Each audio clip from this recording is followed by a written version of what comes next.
Now, because there's very stacked kings, I think I'm going to go Cortex. I always go Armada in this. Never go Cortex. I'm going to change it up and challenge myself with no tactics.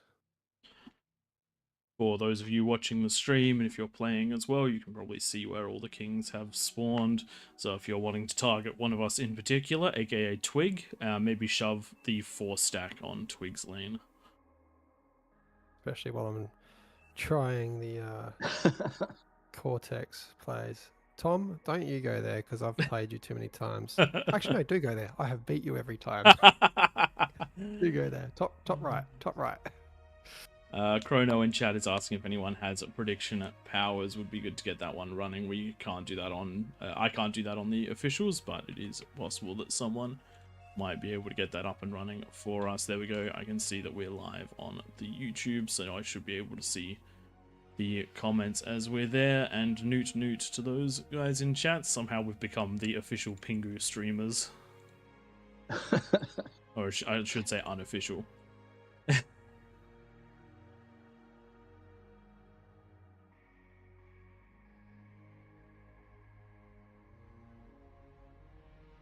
I think I'm pretty safe between you two guys, even if I fall. Don't say that. Right. Don't say that. There's a cascading effect. So for those of you wondering how this one works, on Claymore, these are the battle lines that are drawn for after the first 10 minutes of the game. You have to defeat your triangle before you move out and try and assist somebody else's. So if the king can keep you at a lockerhead, then the king keeps you at a lockerhead.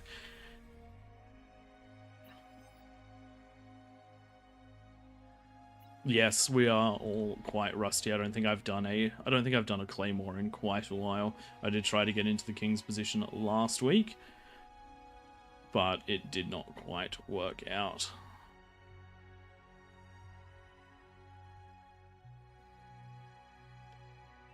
And sorry that we don't have the lava or acid sitting in there at the moment.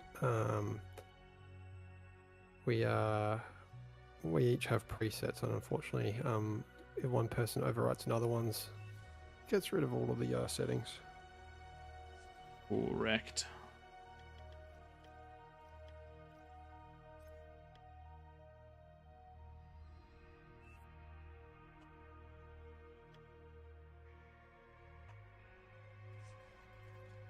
So we've got a few asking questions about where things are at and whether they can go for the geos and that. And the short answer is not until after 10 minutes. That's it. So we're on that outer ring for the first 10 minutes, and then it's game on from there. Exactly.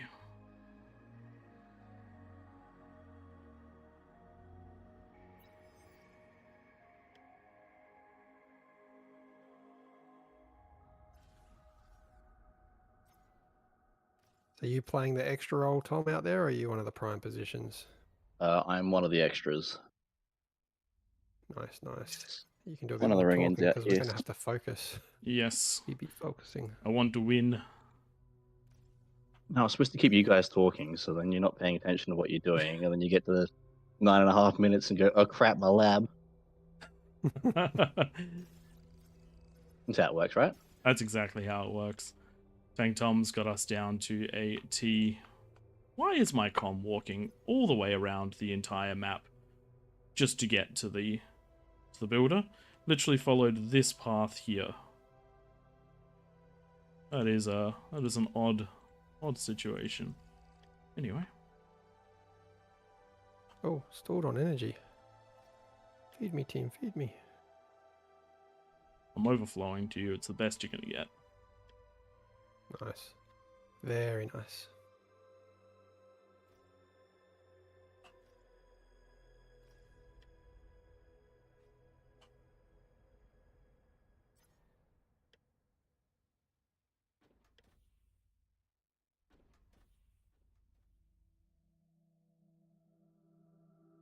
Silly me not building any of my construction turrets within the distance of the next construction turret, so they're not assisting each other. Layout is important. We've actually been talking about that recently on King of the Hill, how micro changes can have massive differences. It's really just applicable to the whole game. I know it hasn't come out yet, but in one of the last casts for Tom's Road to 25, yes, I'll send you the codes. Nightmare. We'll do it after tonight. Just reading chat. But yeah, Tom's Road. We really focus on how much one of his games was affected just by some decisions very early in the game.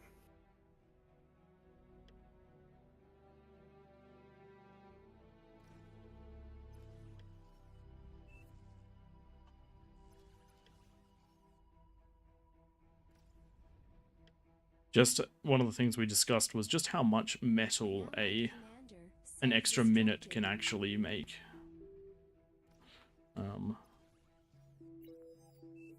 It's always an interesting thing. Oh shit, did I just overflow? I might have just overflowed. Oh, give me that metal, boy. Give me that metal, boy. Yuck.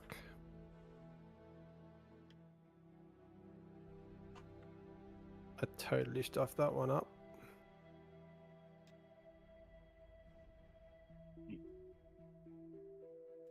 No, I've only got a half-completed T2 lab and totally stalled. That is not what you want to do. Bad, Twig, bad. That was terrible. Terrible on me. I mean, Cookie Destroyer has a lot of metal in that bar on the bottom right.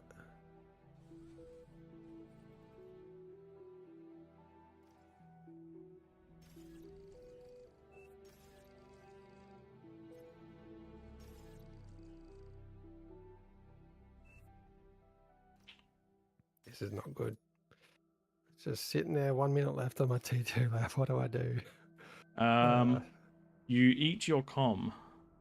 Yeah, I might even have to do We- something crazy like that.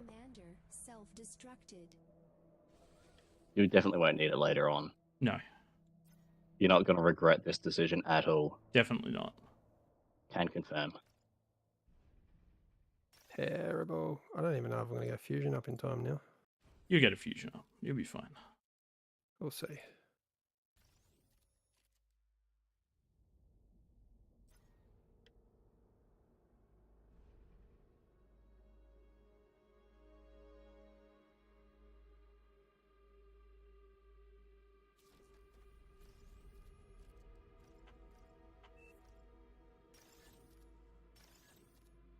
Thank God. Any more to give, sorry. It's alright. Oh, wait. We actually have only 2 comms. What the hell? Oh my god. Guys. All right. Guys. All right. All right. Is your comm dead yet, Twig? I reckon you should So- definitely blow yours. That sounds is like a great idea. greedy, the greed, and they've even completely reclaimed them. I know.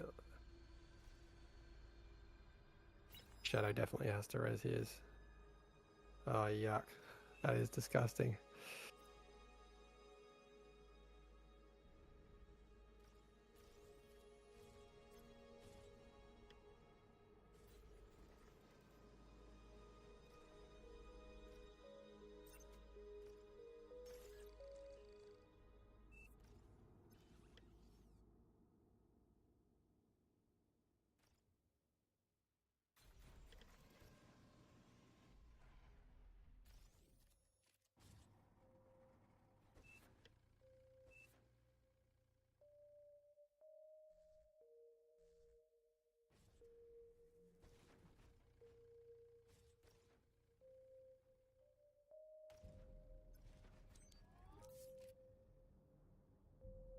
Oh, that's right. I don't get ticks. That's annoying.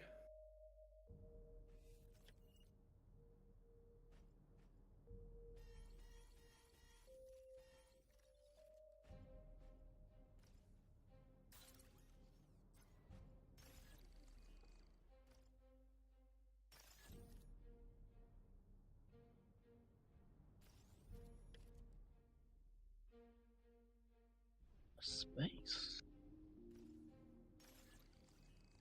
This is going to be Sorry, my I'm being worst super quiet, start. everyone. I'm trying to remember my build order, and it is not going as well as I would like.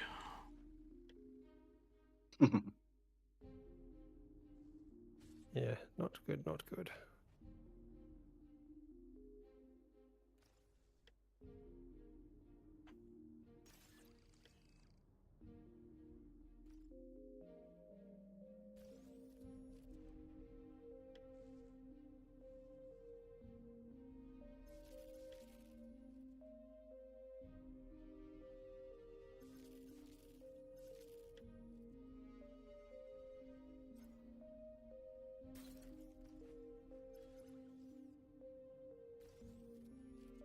I've made a mistake. I've made a mistake. 1 minute left.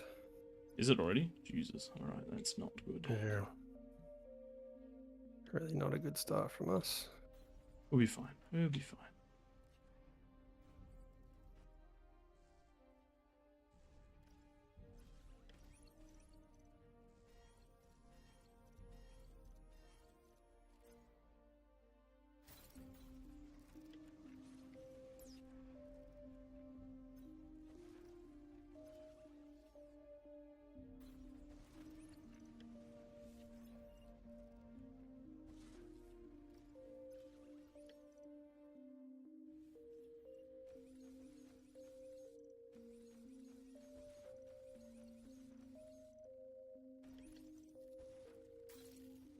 Just like that, out of middle. Yep.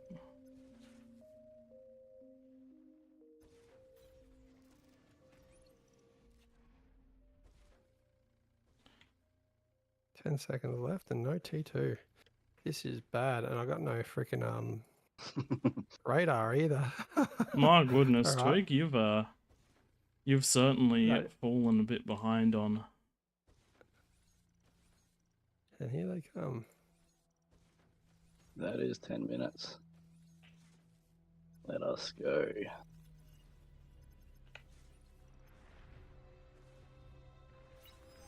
Well, let's go. We'll see what's actually going on.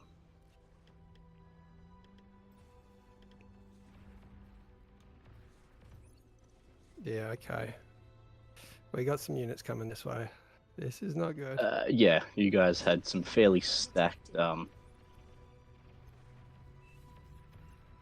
setups behind you. That is a problem.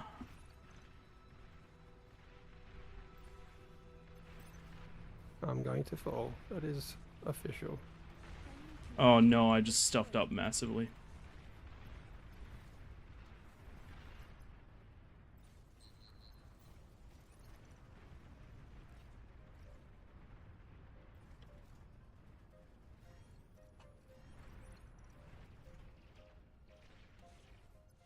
Yikes, yikes, yikes, yikes, yikes, yikes. Yeah, I'm dead. I am dead. Get your comms, boys. And Twig's got one of the only 2 comms left. Yep.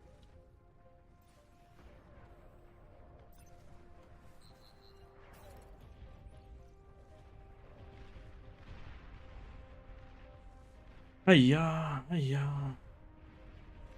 I'm a stressing out now. See if I can come help.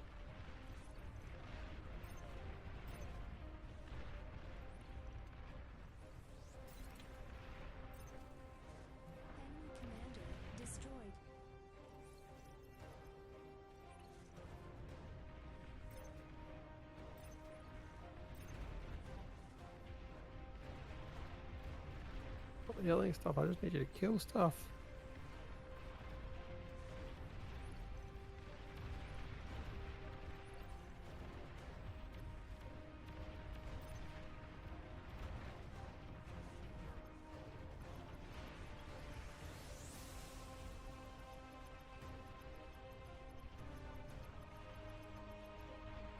Okay, compose, think.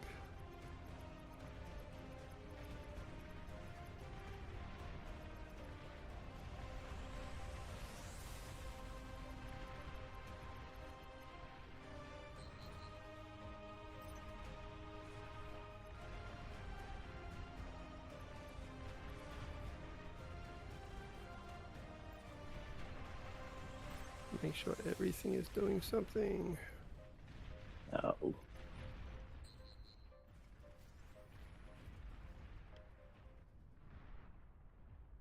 I've been found.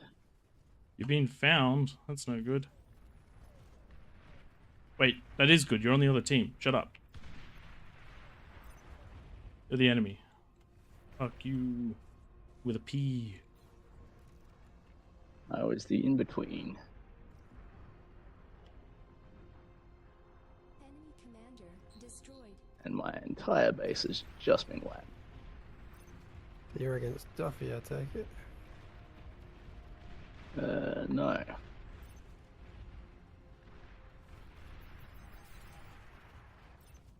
I see it, Duffy. I see it.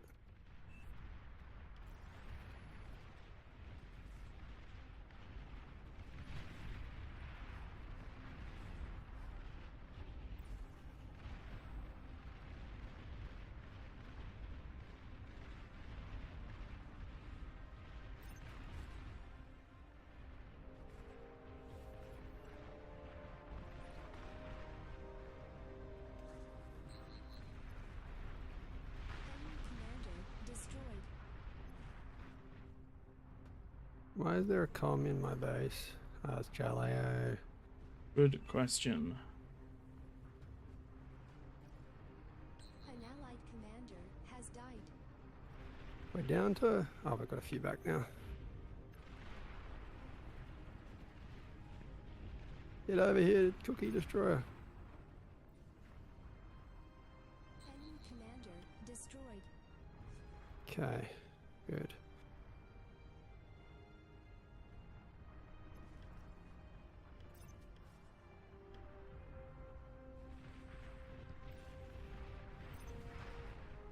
I just cannot keep up with the amount of tanks that are coming up here. You're going to have 2 against you soon, Prey. No worries, to I've say. nearly cleared mine. Destroyed.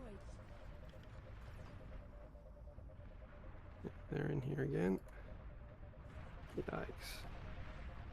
Oh, that's not good. It's not good at all.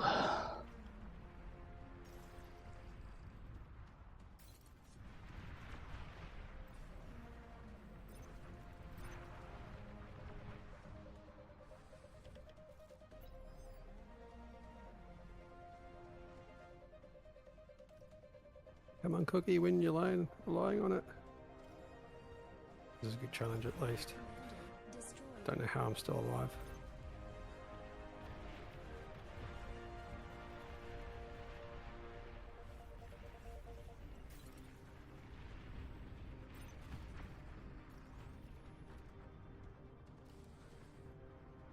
Yeah.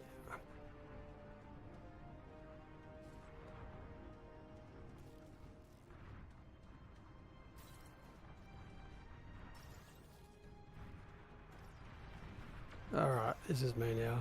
They're in. They are in. Just hold on a little bit longer. I'm coming. Shit.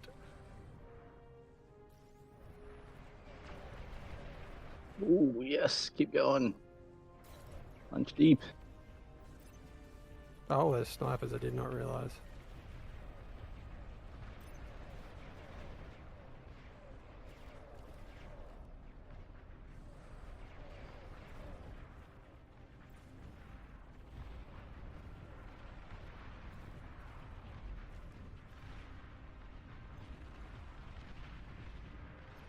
If you can stop my choke points, like through here, Destroyed. Enemy commander actually whatever you're doing is helping. There's Yeah, definitely they less pulled pressure off now. to deal with me. Enemy commander destroyed. Yep.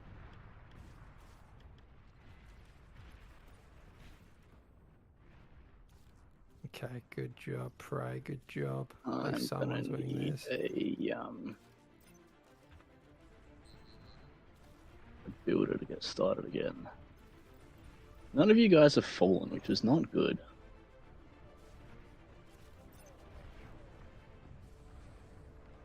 Oh, I'm against small as well. No wonder I've struggled.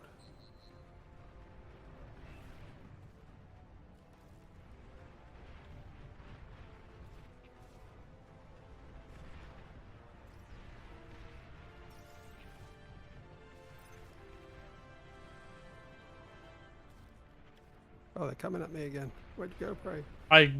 My units died, but that's fine. It's not actually a problem.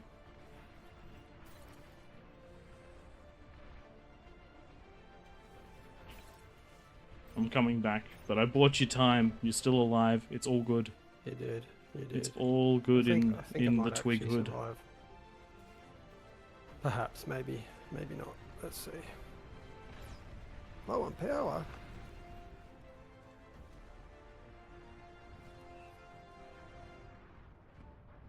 You're overflowing metal. Enemy commander destroyed.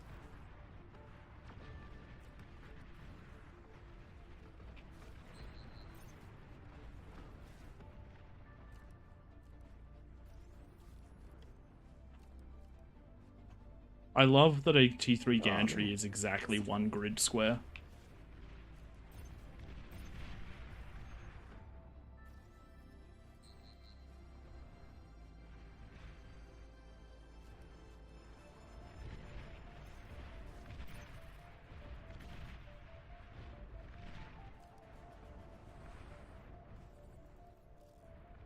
The rest regain health. Interesting. Yeah, they repair reasonably quickly. Now, the bit that I find interesting is that I've got a single one, and he's got more health than he did before, because he was down at 2%, and now he's not. I don't even have a T2 builder. What am I doing? Yes, we've saved Twig. We are the best.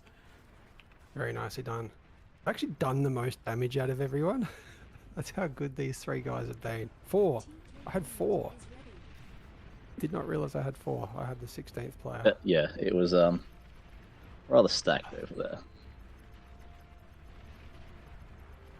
Don't feel so bad now. I didn't realize that I had to have full defenses as the in-between player. Ah, yes. When the 10 Jags rocked up, I was kind of screwed.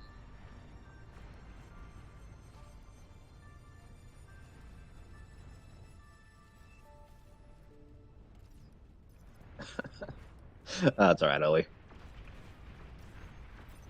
It was when you rolled through, I went, probably should have had some defenses there. Because I was basically just making ticks. This was honestly Where great. is the last one? As you can see, Twig is sometimes not the best player in the world, but it is A-okay. You guys got more comms than you used to.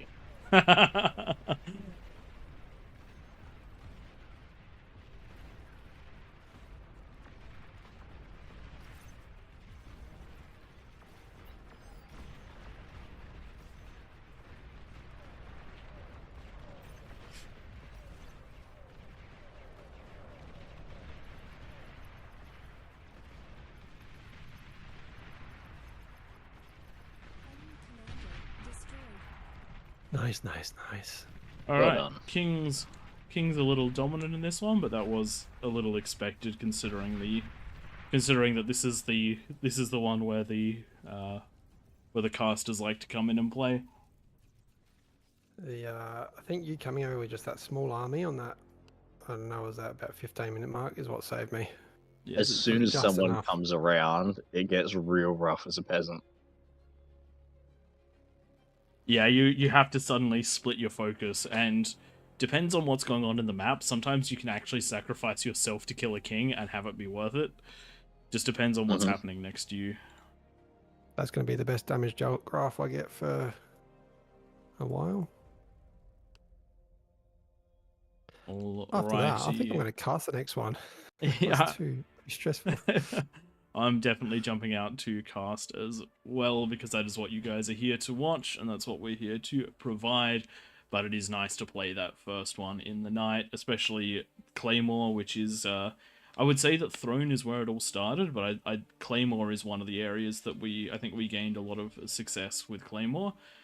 We had players like Regeki, like Duffy, and many other high OS players join us and just change the shape of it. You can actually see if you did watch the starting credits or if you watch the end credits, when you notice that big build in the middle of Claymore, that is Regeki playing Super King. We tried this with 3 teams. Do we want to look at doing a throne for this next one? I think Throne for the next one, and I reckon we go All right, with leave that to me to paste the Yep. rolls down in that one right And there. but just based on the limited number of peasants at the moment, I'd say that we don't go above the original 4 kings. When you've got the 7, good. having those 3 dedicated defensive positions is very, very rough for the peasants. How about we get 4 new kings that up there if it's just the 4? I'd like that. Definitely small jumping on in. We're going to give you a plus 46. We're doing 50. Oh, plus 50? What is it? I've got it written down somewhere where the current amounts are for each. It's really hard for me to alt tab between all my spreadsheets and whatnot for This is running where this, you 'cause, need I've my got the setup. No, it's because I've got a baby monitor hanging over the screen now Yeah. after last week, like watching her breathe at the same time. So yeah, a few of you might have been tuning in last week. It was a slight choking issue. Never what you want to come across as a parent. But she is 100% okay. Throne 50. Throne is where we... 50. There we go. Okay, so are we doing 7 or are we doing 4? I think we're doing 5. Tom's given a few extra. So I think I only gave bonuses to 4 of us. I think Oh, okay, sorry. You're 5 right. is okay. Who gave? Chrono's in there doing stuff. What are you doing, Chrono? Dude. Too many Yeah, we're only going to do the 4 while there's only 20 something peasants. But we will cycle you out, so if you miss out on King this time round, then you'll have an opportunity next time. Let's And get those all readied up, and let's start this one. Tom, are you jumping out of the kings? I can do. I was hoping to jump into the kings. I think 5 up there No, is that fine. someone's We're just- up to 30 players. Someone just jumped out. Anyway. Oh, okay. That's small now. He wanted to be down there. Jump back into team 2. 5 will do. 5 We'll will leave do. it. I'll shut up. Okay. I assume that all my codes got put in. Looks like it. And I'm just going to, before we start, I'm going to just disable the arbiters, ambassadors, hovers, and the tremors. Let me do that.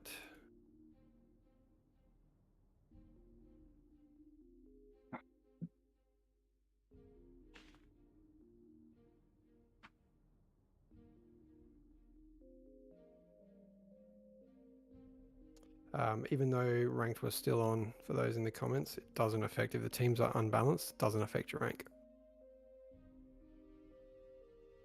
Since the number of peasants is increasing, I think we'll bump the bonus to 55.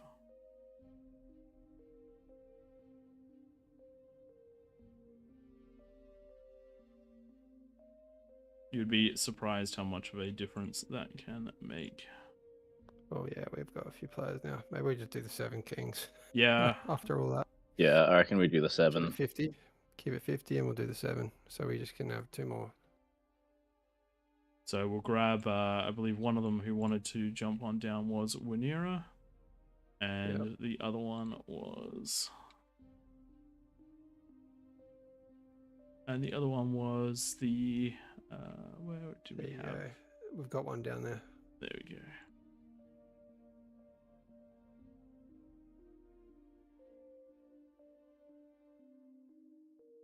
I think IDs are good, so we should be pretty much ready to go. All right, let's force the issue, and Alright, let's get this one underway. As well. Just got the one download going.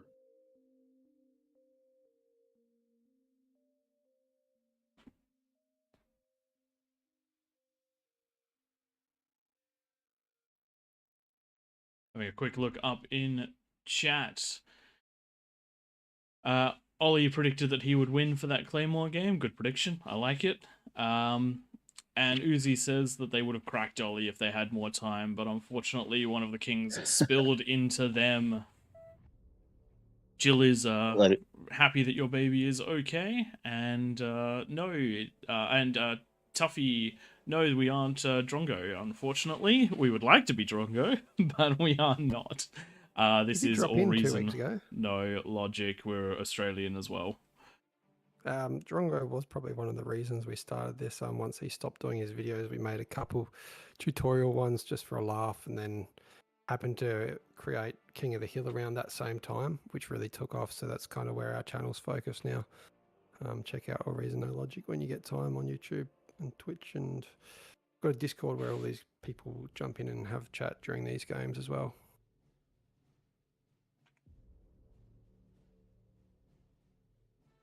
I'm still trying to cool down after the last one. It's only about 10 degrees here, and I'm sweating. Alright, we don't have a mod, so I'm going to have to lock the lobby. Oh no. Ring. Nightmare. Disappear. And then anyone who's not ready in the next couple of seconds, there we go, and let's force start.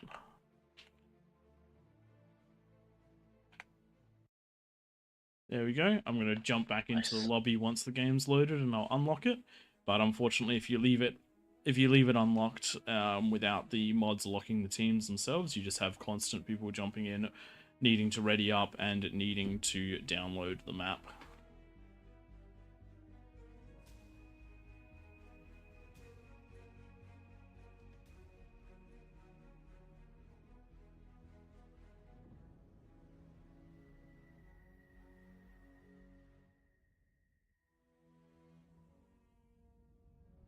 Alright, let me just grab that one. I might Lobby is leave you guys unlocked. to it here. No, And I'm Tom, gonna no! Now go coordinate with your king friendos. Guess I'm gonna be up. What? If you want to defeat the Kings, just jump in that Discord. We've posted links a few times. I'll post them again in the chat shortly. But it really helps if you jump together. If you want to comment eco, be in the Discord with your teammates.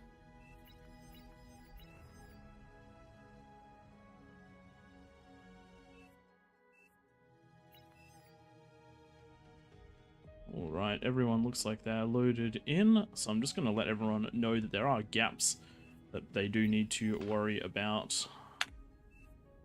Make sure that everyone is well aware of that. We do need to put that into the actual rules for this one. I missed that. What needs to be added to the rules? That people are completely unaware that some of these cliffs are traversable by okay. bots, and I think that is something that is unfair not to know.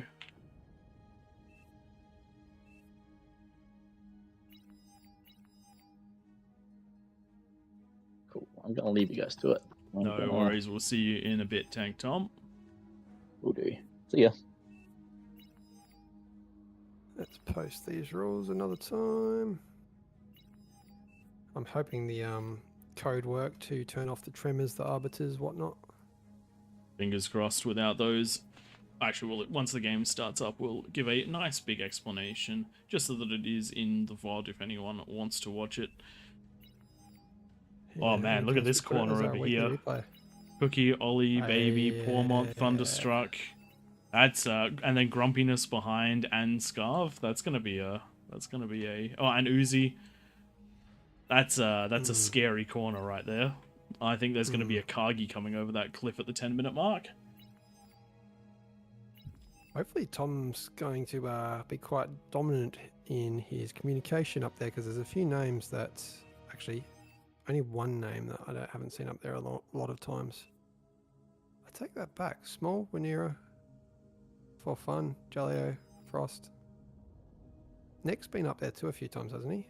I remember Neck, but I don't remember whether he's done a lot of King experience. Yeah, okay. He's co-op ecoed with you, I think. Yeah. Yep. Every name up there actually is quite experienced, so this could go either way. That looks like they're going to get a medal. They're going to get a medal dono. Who's this? Titanus.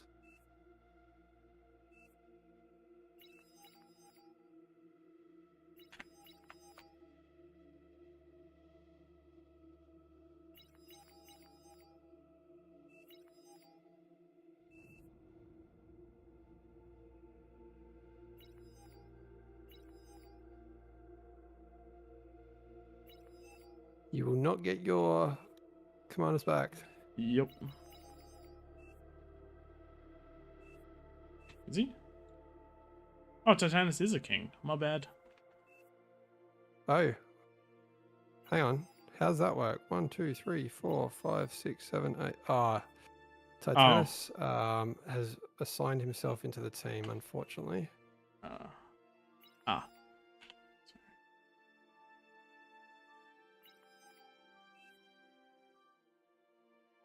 This is because, yeah, people just not following the rules. Well, that'll be what's the ruling on that one? Because this is the first time this has happened. He doesn't have the plus 50. It's a disadvantage for the Kings because he doesn't have a bonus. Yep. All right. I guess we will leave it on this one. But in the future, if this does happen, I think we're gonna do a we're gonna have to do a kick if we can. Yeah. Unfortunately, a kick comes with a 15-minute lobby ban. There's nothing else that we can do about it. You can't just force someone out of the game without the kick. So, really important that you don't abuse what the mods and the admins, etc. Yep. I'm just gonna quickly do. Document this one because we'll have to chat with the mods about this one for future.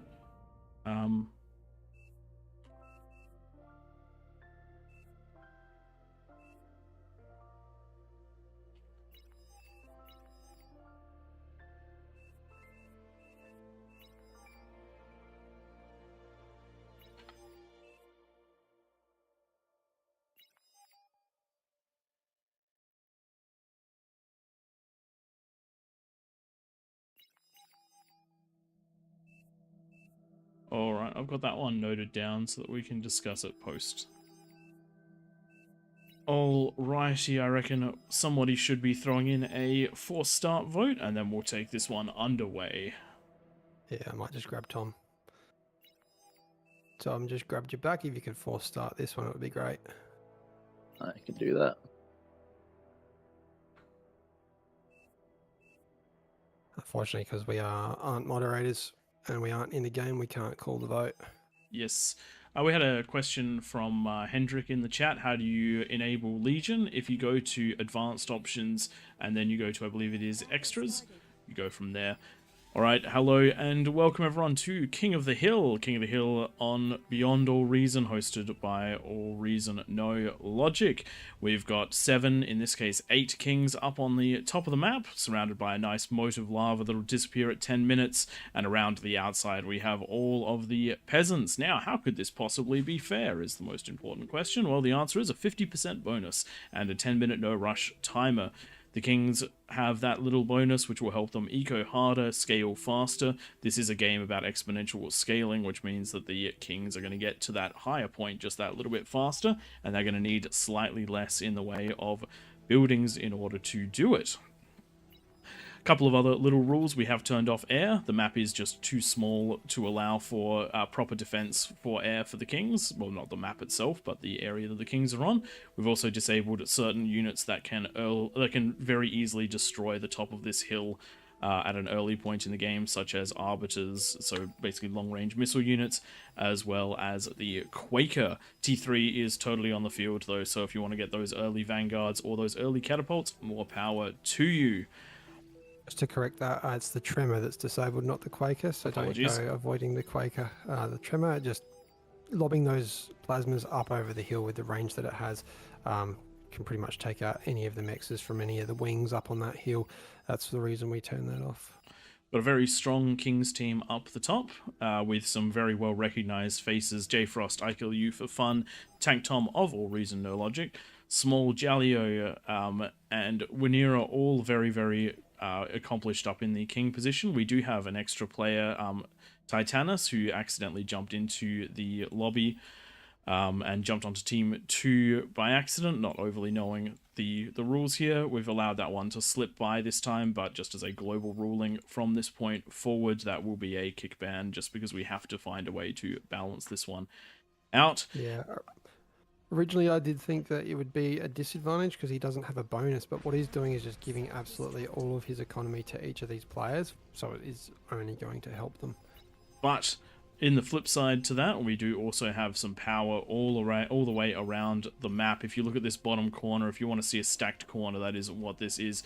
We have Cookie Destroyer leading Baby Elvis, Cookie Thunderstruck, Pormot, as well as several players around the back, such as Grumpiness and Uzi, all hugely experienced players in this one corner. That's going to be a nice place to push the Kings, and it is facing into someone that has definitely had experience in King of the Hill, but I don't know if they've had as much experience running in the king position.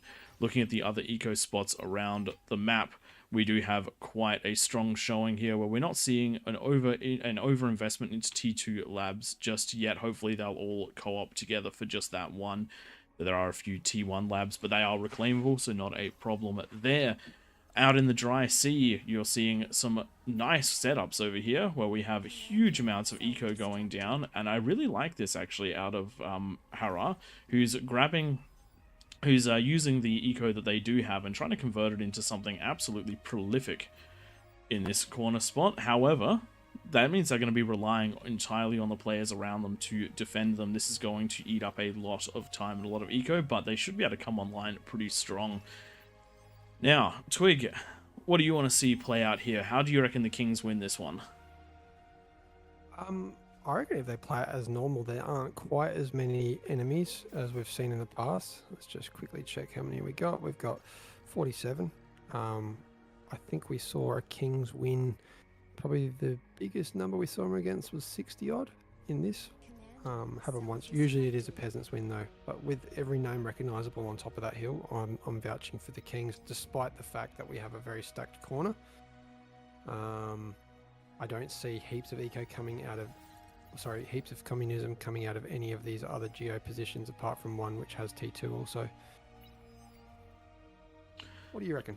Interesting call. I find that with the seven player king, the Kings have a pretty strong advantage in the early game because they can dedicate 3 players to essentially defense, 1 on each side. And if you get yourself down some of those nice strong T2 defenses as well as the beamers, you can be put in a pretty good position. I know playing this one, if you feed the middle player to get them to that T2, and then they give you a T2 so that you can upgrade your mexes and go straight into a fusion without having to get your own lab, all that good stuff, then you can put down a pretty formidable defense powered by a fusion, and you can get your second fusion up by about the 11.5 minute mark. So you really do have a lot going for you here. You can have yourself some Quakers, or sorry, I'm using Quakers a lot today, aren't I?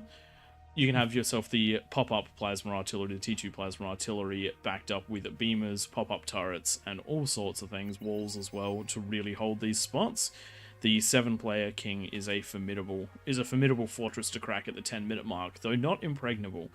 The thing which really, really breaks the king early is getting spiders up at the 10-minute mark in all 3 corners. If you do that, the Kings are going to have a really, really bad time. Similarly, if you can try and shell up there with Sheldons or something similar, they'll also be having quite a bad time. Try to support you if you do head up there with any spider units. Try to support them with some of these smaller stunners. Those ones make for a really good front line to push through the early defenses, which are usually twin guards. Tip for the Kings here, we can see one that's not got the build power and it's got about 3,500 metal in the bank. Throw it to the center player. Small, just trying to build the fusion. Needs a little bit more metal. That's what I'd be doing. Part of the reason I think that despite this really strong eco happening down the bottom here, despite that, Aphis coming up. Yeah, that I just zoomed into that and I'm kind of biting my words as I'm saying, but I was going to say, I haven't actually seen Wanira fall as a king on this map when he takes one of these central positions. His has ramp not. Almost never falls. So he knows exactly what he's doing.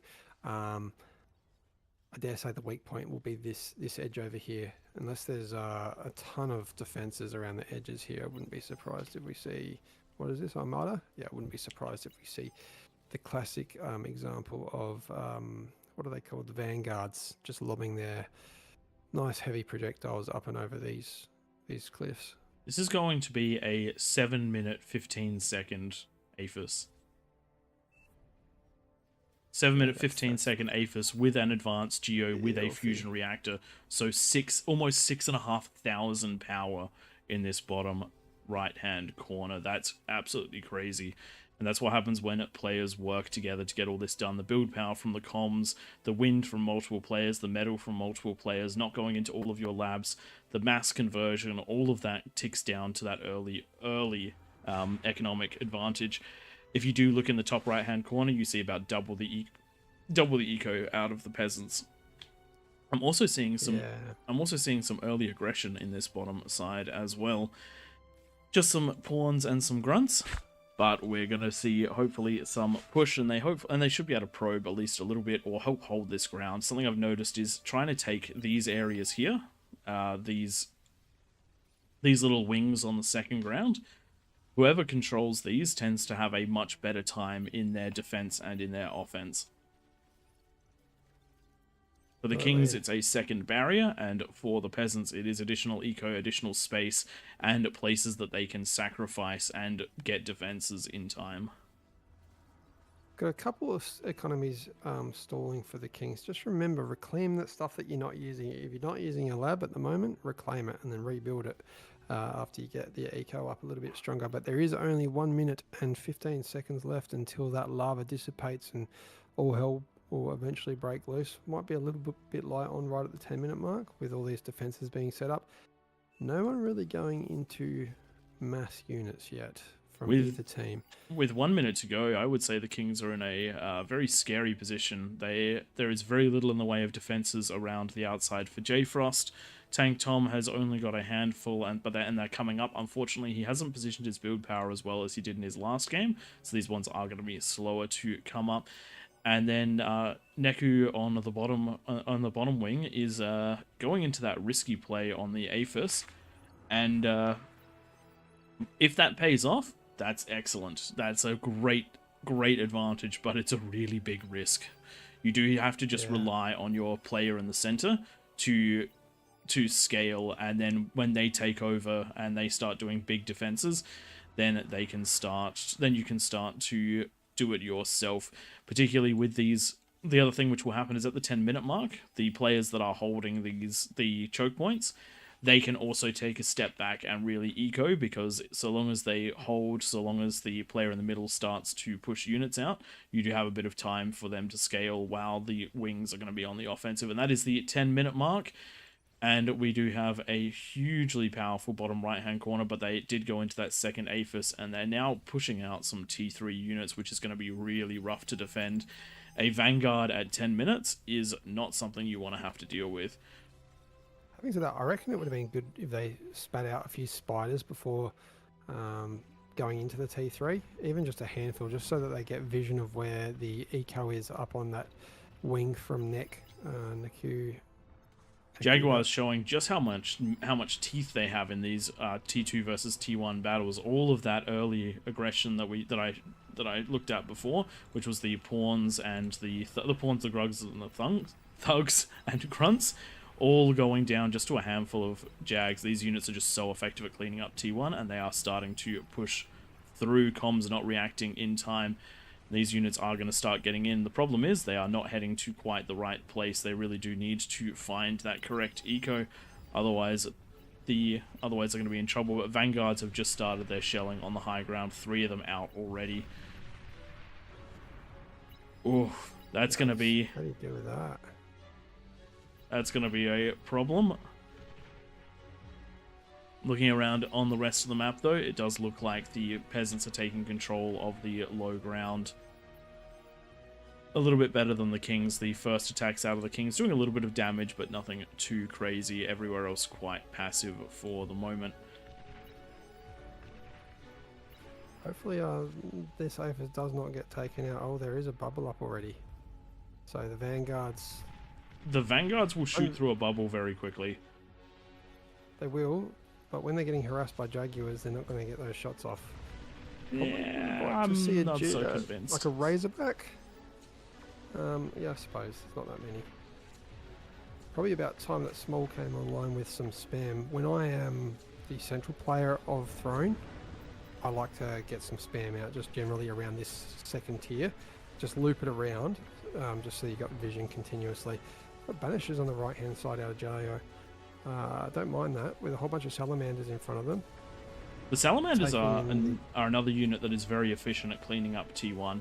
It is a T1.5 unit, but the way that the laser works is just absolutely fantastic. Look how much damage it does to a stout.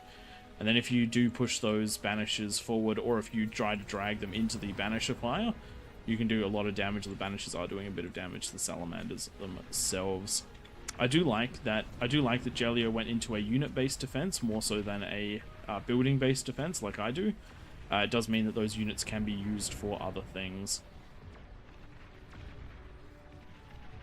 No real breaks anywhere. Actually, there is a single fiend out on the left-hand side that must have snuck through for Tank Tom. Once again, these cliffs are slightly traversable, so if you're not defending the entirety of the cliff, units can get up there. Yes. Oh, Kagi out for neck. It just has pops in 1 second to a D-gun. Nice D-gun. Very nice D-gun, getting yourself in that position below the map. This is something that really does need to be dealt with. If these vanguards build up, if you start seeing vanguard numbers in the 20s, you're going to have a really hard time. Also, they're doing a smart thing and they're avoiding that shield and starting to try and fire around it. Question is, I'm surprised this shield is holding up. It's still at 75%. It's just not going to falter these. And with the Shivas coming out, I don't think their vanguards are going to survive too well. unfortunately, D-gun's not quite far enough for Neku. Each shot taking off 50%. When you're getting shelled by the vanguards, it does mean that everyone on the team needs those shields. But this is a really nasty play out of Cookie and his gang down below. This is going to be something that's going to be very hard to deal with over time because the vanguards are going to build up, and the Kings just are not matching them tit for tat. Though with the catapults, there is some opportunity to fire back. I think Baby might just lose his comm. Yes, he does. Those Banishers just seeing everything that's nearby, and now these vanguards having to back it up. What is happening? Where is what is the tactic here? Here we go. This is what I wanted to see. Some real damage being done, and one termite taking out the very minimal defenses. If only this was an army of termites instead of a bunch of vanguards, I think this corner would fall quite easily. This is a very hard position to be in. You're being absolutely overwhelmed by a very experienced player, doing your best to hold, and then more players are coming up to fight through as well. Very, very difficult spot to be in right now, but good call on the shields, and thank goodness for those Aphis, because there is metal to burn. You just have to find positions to get those units up. Nice catapult defense is doing a decent job, but the vanguards have made their way around the map, and they are starting to Shrek the defenses on this right-hand side, and unfortunately there's just not the right units out here to deal with these vanguards. The thing you definitely need when dealing with vanguards is spam, grunts, pawns. Catapults are doing alright. Look at one volley taking out about 70% of the That's true. health of those two vanguards. But they are now out of range. They are now moving out of range of those catapults because the vanguard does have that slight range advantage, 1450 to 1350. So you got to be very careful in the catapult versus vanguard duel. But again, the cheap and efficient way of dealing with vanguards at this stage of the game, where there isn't too much defenses, is just overwhelming them with spam. Their fire rate is ludicrously slow. No doubt. We do have some more fiends coming out of Tank Tom, getting down into some wind, but cleaned up by T3, which is now coming out of the top left. It looks like each of these geo positions are really coming on board. The eco is still at about the same distance. The peasants, what's that, 60% more metal income, which you would expect with this many ecos around the outside. I think I might be wrong saying the Kings are going to win this, because I'm just looking at some of these dry ocean economies coming online. We are starting to see the fusions coming up. Yeah, these fusions are going to turn into Aphises, and then those Aphises are going to turn into T3 and spam. One of the traps that is there for the Kings is the position with those extra three defenders. This position is very defensible, but because the open sea starts on such low eco, but they can create their own scaling eco, you just have a limited amount of time before it comes off, and damage has to be done. I'm thinking Yeah, this is a nice amount of welders on the top. We've got T1 defenses. Once they get in the range of these beamers, the beamers will do quite a bit against these welders. The Rocketeer is a nice little addition, keeping that many T1. But these Sumos, no, they're not doing much actually. We've got T3 here. Is there enough here to break this? I think that I think with those Vanguards shelling in, and the Razorback waiting on the wing without something to break the siege, you start having a problem, and that's what these fiends are trying to do. They're trying to kill all those rocket bots. Ooh. Nice little conversion explosion going on over there. You definitely do want to try and keep that as far away from those entrances as you can, as well as getting some shields up just to deal with some incidental fire. But it is the T2 defense. It is a combination of T1 and T2 defenses that are what is most needed in these situations. Gauntlets are good. I'm loving two things. Behemoth almost out of the central player, out of small. That'll be cool when that comes out. And I was thinking the bottom right was looking a bit quiet. Cookie is just going bonkers into eco, just working on the 6th Aphis. Yep. So the getting a Behemoth is a massive risk. At some point they do become one of the best options in the game, but they are when there's no commanders left. They are 20,000 metal, and there are 38 commanders on the field. It does not... The peasants can happily sack 20 comms to kill 20 behemoths, and the chances are you'll actually be more efficient than that, or you'll be able to get the res. They're also very, very slow, which means that the time it takes to get the comms in position to deal with it is usually adequate. Well, I'm just going to check out the player view for the blue team. Let's see what eco they can see. They can see that Aphis for Tank Tom. They can also see that there's a shield there. Oh no! This is something which just happened. We caught it there. A lot of ticks just got through, and what they did was they swarmed a comm. You don't need to swarm the comm. You need to get into the eco. There are 38 comms. A comm kill is nothing. All you had to do was sweep these in. Great.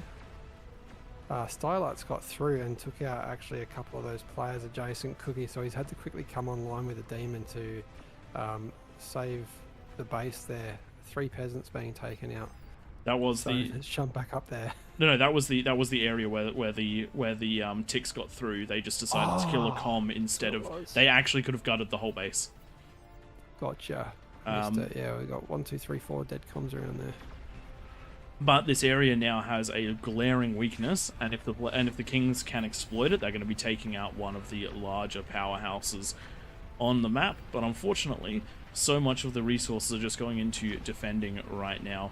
We have the Behemoth starting to roll. I do believe there are 2 of them out on the map. They're having a bit of trouble getting out of the base because the defenses are so packed in.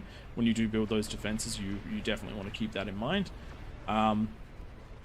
But mostly the Kings are on the defensive right now, which is not so good. And the gap that was made before with the Starlights and the spam is being closed up by units.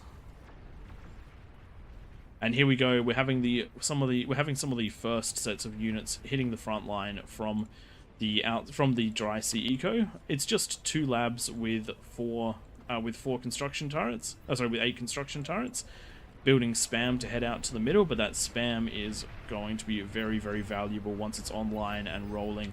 The Kings have to deal with it, and they cannot let it bypass into the base. You also do get. You also then can get a lot of self damage from some of these defenses.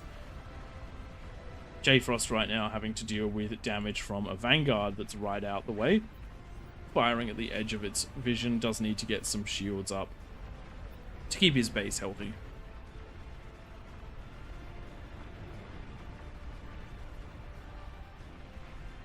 What is the tactic for the bottom right hand corner? We're raising a few of the comms, which is really important. Instead of reclaiming the middle, you want to get them up there to stop any sort of T3 such as this B here or the Juggernaut that's rolling down that way. I think the Kings need a bit more spam. What have they got? They're nowhere near their unit cap actually. 570 units each. If you're going to be running these big units, the Behemoths, the Juggernauts, that sort of thing, they have to have protective spam so that the comms can't get to them. Yeah, we do have 3 Kargis though that have been sent to the left, away from where the main threat is. No comms really that close. Oh, there's 2 comms that could walk over there. Destroyed. The nice thing is they do have one of those geos to target, so as long as they can survive that barrage of fiends and get to that geo, that's going to be a very nice pop and a good bit of damage there. They can also find to the left there's also some advanced converters, as well as a lot of stacked together build power, which is a nice thing. But the comms are coming in force, 3 of them walking towards, and they are not spread out, which means that they're going to go down to the D-gun, and the geo survives with over 50% health. Does look like the Behemoth March is slowly making its way in. I don't know if it's on I think it's finished the end of its move command. It does need to be stacking forward if it wants to get its value. Right now it is just fighting those ticks. And the spam around it right now is fiends. That is a bit of overkill out of... There's a bit of overkill. You'd want that spam to be T1, essentially. Otherwise it's just metal that's mostly wasted.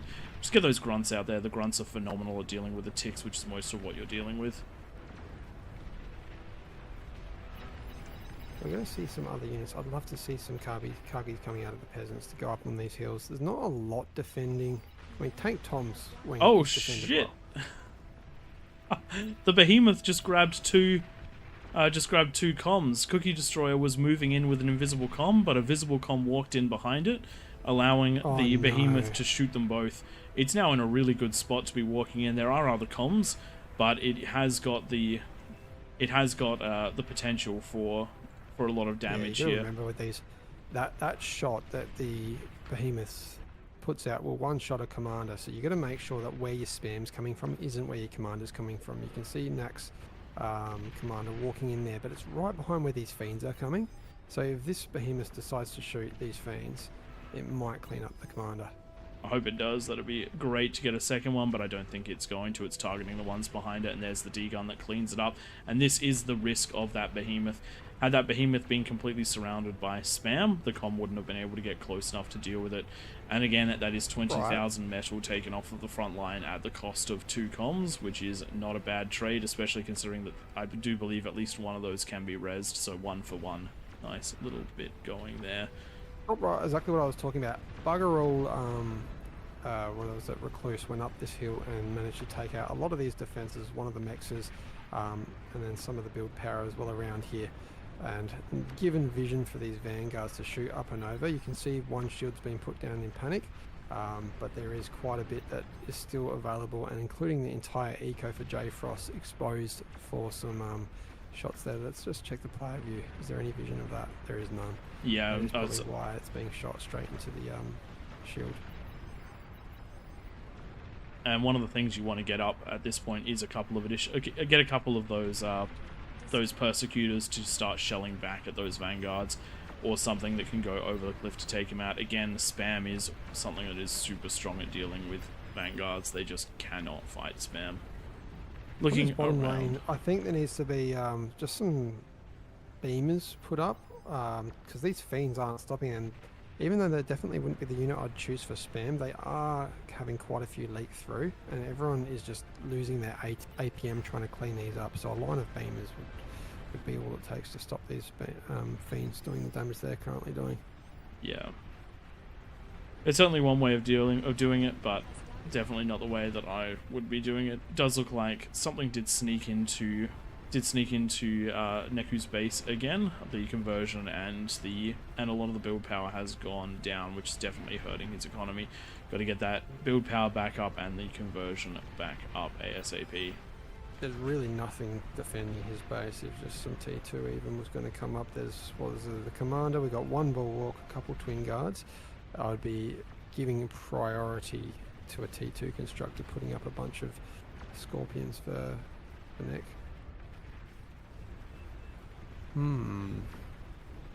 Tank Tom under a little bit of pressure now. We've got a decoy commander de-gunning defenses. I've been watching him do that a couple of times. It's just like, yep, there's something up there. Off I go. The D gun is not D- as powerful, but it still does a decent chunk of damage. So this is a really interesting strat. I actually really like it. I'm a big fan of the decoy commanders. If you've watched any of my any of my 10%. previous throwing games, you'll know, or at least the throwing game from last week, you'll know that decoy comms are definitely my forte. Yeah, nice.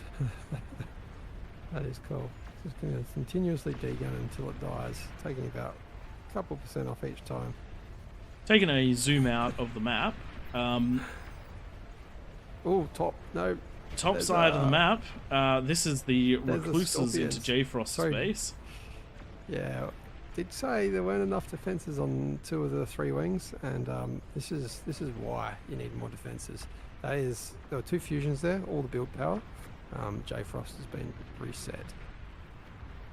Thankfully, though, there is a decent amount of overflow, so J-Frost should be able to get back into it very quickly, provided that the other players can get up here and deal with it. The unfortunate thing is, though, Let's look at the danger zone. I we just want to see what happens here. yep. The units that are present to clean this up are not units that are going to be able to deal with that vanguard, with those vanguards, and those vanguards are raining down a lot of damage. Unfortunately, we just had a rule break there with Juno was used up into the King's base. Just to remind people, there's no offensive structures allowed.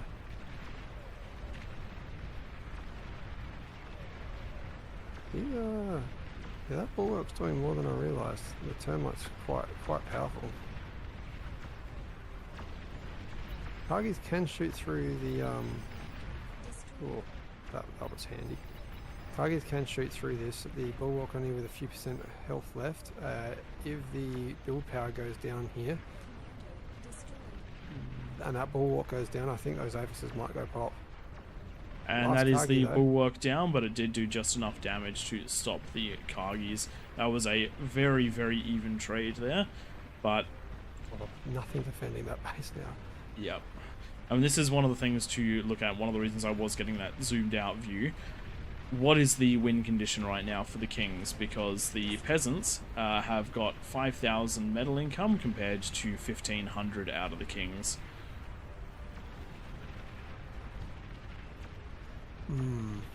I don't see the Kings. Yeah, I don't see the Kings winning it now. I was wrong. Unfortunately not. They've been very heavily attacked, and they just haven't been able to scale that eco to the extent that it needs to be. The center base is only on 4 APHIS. In fact, I think there's no player on more than 4 APHIS in at the King's base. If we compare that to the previous game, if we compare that to the throne last week, I don't believe there was a single king on less than 8 APHIS. There we go. These Kargis have come over the hill, along with some recluse, and we've had the first Avis targeted. There should be enough to go pop. And there it is, goes, and another let's one quickly down. jump over to the Tank Tom side, where we have all of the recluses jumping up, as well as the vanguards trying to bombard their way through. Thankfully, plenty of bulwarks here. These bulwarks are doing work against the spiders. And units pulled in. Tank Tom has lost some stuff, but a lot of his eco is deeper into the base, and his build power is working on a juggernaut. Again, though, these bigger units, they are only as good as the spam that surrounds them. Speaking of spam, looking at these few hundred ticks just surrounding one behemoth. Ticks do beat behemoths if there's enough of them. Whereabouts is that one? Cookie Destroyer's lane. Yep. I have actually done this myself. It is surprisingly effective. The DPS of a tick is quite high, but Cookie Destroyer managing to get that D-gun snipe on. King's in big trouble right now, as 2 of the wings have fallen. A 3rd one is about to fall. The bulwarks have done what they can, but now that the Kargis are supporting the recluses, we are getting that fire onto the fusions. The first set's about to pop. And that is... That's disappointing. Oof. Who's seeing the Junos? That is Well, I the think we might have to turn vanguards them there. off. Yeah, I think we might just have to turn them off. We've been trying not to do that because they are such a strong and necessary tools for defense, but they should not be used offensively.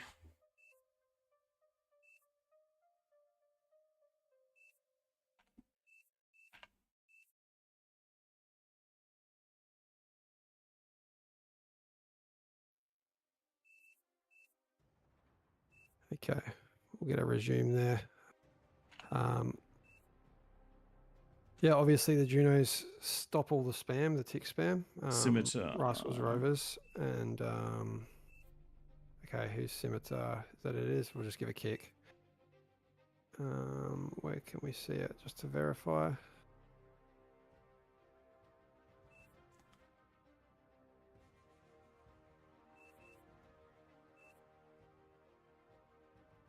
Fortunately, it's very hard to find people on the map. All right, he's been asked not to. But let's just get it resumed. Next person that uses a Juno does get kicked though. Yep. That's the rule. We will just turn them off for the rest of the night. I think we are working on a tweak thanks to Jellio, and I think Chrono's helping out as well. But Jellio's just been sending me some stuff which I don't understand because I'm not very good at this coding for this game, where we can change the range of Junos. One of the reason that we don't allow Junoing of the enemy bases is because if you put Junos on these 3 ramps, if you build say 10 Junos and put them on all 3 of the ramps, the Kings just can't have price efficient spam, and everybody knows in this game how important spam is. Leading up to this point, I think how many times have I talked about how a T3 unit is only as good as the spam protecting it? And that's the thing. You want to Juno the secondary ramps? Go for it. You want to Juno your own bases when the Kings are in there with spam? Go for it. Not a problem. It's when you Juno the production or some very very minimal spaced choke points. Wow, I really struggled to get that one out there. Nice D-guns out over near, but unfortunately his base falls away from his commander, taking out a good dozen T3 with his commander, with only 1 strong eco left now. I don't think that there's any chance here for the Kings, especially with Tank Toms being the last com going down. Tried to get a D-gun on some of those units. Nicely done by the peasants, just a little bit too harsh. Interestingly, for those of you that are wondering on the balance of this one, last week we had people complaining that the Kings were significantly too powerful with these exact same settings and a very similar number of players. So just bear that one in mind. Can't guarantee you that it's going to be in the favour of the Kings, can't guarantee you that it's going to be in the favour of the peasants, but we can guarantee you that people will complain. Having a look at this one, the King's damage is just phenomenal, kicking out so much, but they were on the defensive almost the entire game, which makes it very, very hard. And you can see in the very early marks, I know it's a tiny, tiny little line, so probably on stream it's hard to see where my mouse is. This is that early offensive done by those Vanguards, and that really did tick the Kings behind. You can see a couple of these Kings lines really slowed down because of it. Looking at the metal production, that Cookie Destroyer eco exceeding most of the game's eco up until the 16-minute mark. But this is something to bear in mind. The King that did have the most eco in the game, they did only have 4 fusions and... Oh, sorry. 4 fusions, maybe 6 fusions. Sorry, APHIS. So it is not crazy to out-eco the players around the outside. You just have to get that balance right, and you have to be very space efficient in the base.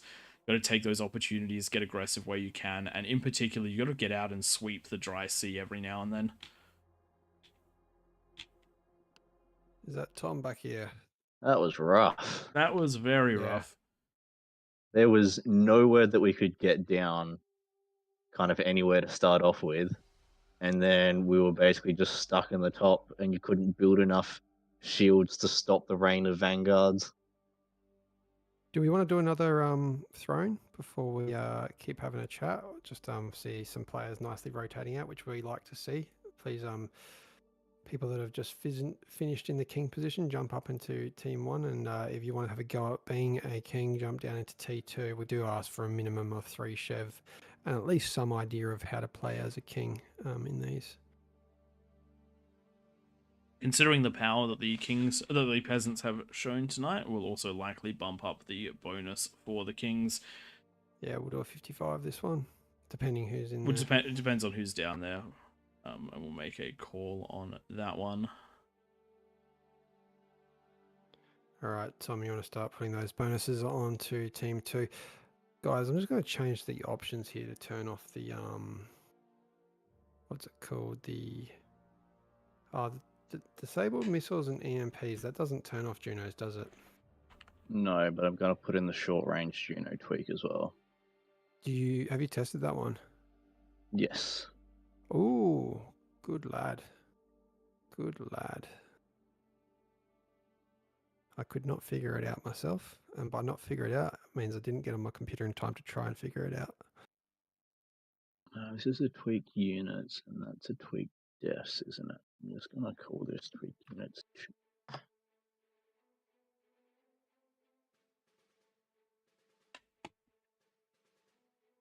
think that should do it. Those of you wondering who we are in the chat, I am Pradith. Joining me is Twig and Tank Tom, and we are All Reason No Logic. And the mods have given us the ability to run these lobbies, which we do seriously appreciate. This was a bit of a madness dream that we had one night, and it somehow turned into this, and we somehow get these bigger lobbies for it. So we do appreciate all of the extra work that the mods and the devs have put in to let us do this, as well as everyone who is watching and playing. We wouldn't be doing this without you guys. This is looking quite big. We've got 60 peasants almost. We need 2 more people to jump down to king. Does that mean that someone's getting big enough to do a raptor? Probably. What time have we got? I think we got time for 1 more of these, and then we'll jump over to Raptor, just because we've already got it set up with all the tweaks. And I reckon they're going to need a significantly better plus than this one, maybe a plus 60. There we go. I am liking who just jumped down there. Good to see Cookie in there. That definitely swings the balance a bit. Yeah, we'll do 60s throughout the... Yeah, 60s throughout. So the key here is for kings to really have that T3 first and just try and break one of the areas. If you can break through into one area of the map and then work your way around the map, you can actually set up, well, obviously you can set up bases where you've just broken through, like have a backup. Sort of. Which we have seen in previous weeks. You can have a base, but be careful how much you invest into that, because your unit cap is limited, and we have actually seen someone go so hardcore into collecting the top part of the map that they ran out of ability to build units. And something to bear in mind, it's very quick to get up a T2 mechs, but a T2 mechs only provides you with around about 15 metal or thereabouts, I think, off of these with the bonuses. You get that metal from a single converter, so it can be a lot more efficient just to ram APHIS down people's throats. I'm not saying don't do it, I'm just saying think tactically. Alright, let's lock this one down. And let's give it a... We removed the bonuses from anyone that jumped up into peasants. I do believe we have, yes. Yeah, I'm going to try and put this one on as well. Is that the one that does the bigger build power? Yes, that should be. Nice. Okay, so this, hopefully, the tweak that Tom just put in will hopefully allow the kings or everyone to build the T2. Oh, we've just had someone jump down into kings, FYI. I bumped them back out. Allowed to build those, what are they called? Scav unit construction turrets. So T2 construction the T2 turrets. construction turrets and the big ecos. That's right. Those When they go huge pop, APHISs. take everything. Yeah. So if you can build one as a king and that goes pop, there's probably going to be no more kings. Yes.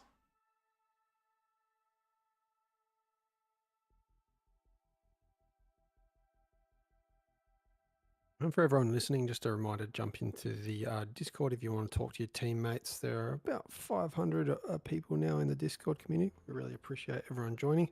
I've just recently posted the links there. It's the 3rd link, which will take you to our Discord.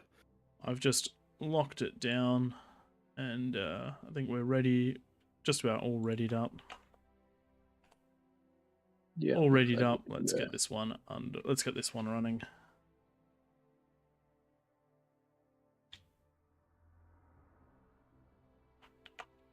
that. Ify is already in a game. So that means that I'm just. Is he still? He's over in the spectators list. There we go. He's been moved out. We're good to go.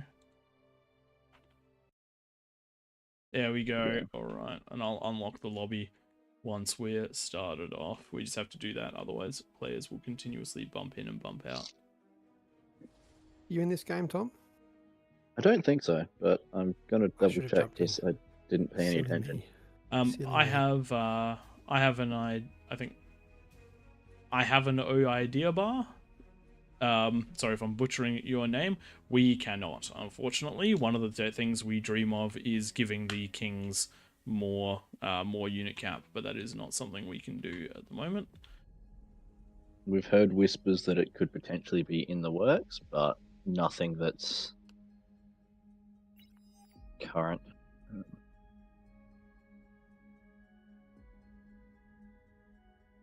Awesome. I have deleted the rules. You might want to Control Z that. Oh, don't worry, Coda. I was Australia humor can be a little dry. That's why I included the little love hearts. We do appreciate you you watching us. We do appreciate the shout out. One of the reasons that we even do this is because we were inspired by Brightworks and casters of his caliber. So if you're mistaking us for them, it's actually a compliment more than anything else. But Twig is Twig definitely loves to take any opportunity for shameless promotion, and I've definitely learned a few lessons from him. So I'm going to throw our name out there any chance we can get. Which, Yeah, by the way, and- is Praedith Tank Tom Twig from All Reason No Logic. We mentioned that we think we've got the tweak set up for this round, where we've got all the extra eco units, but not the extra army stuff. Shadow, you bastard. That's a good time. That's a good time.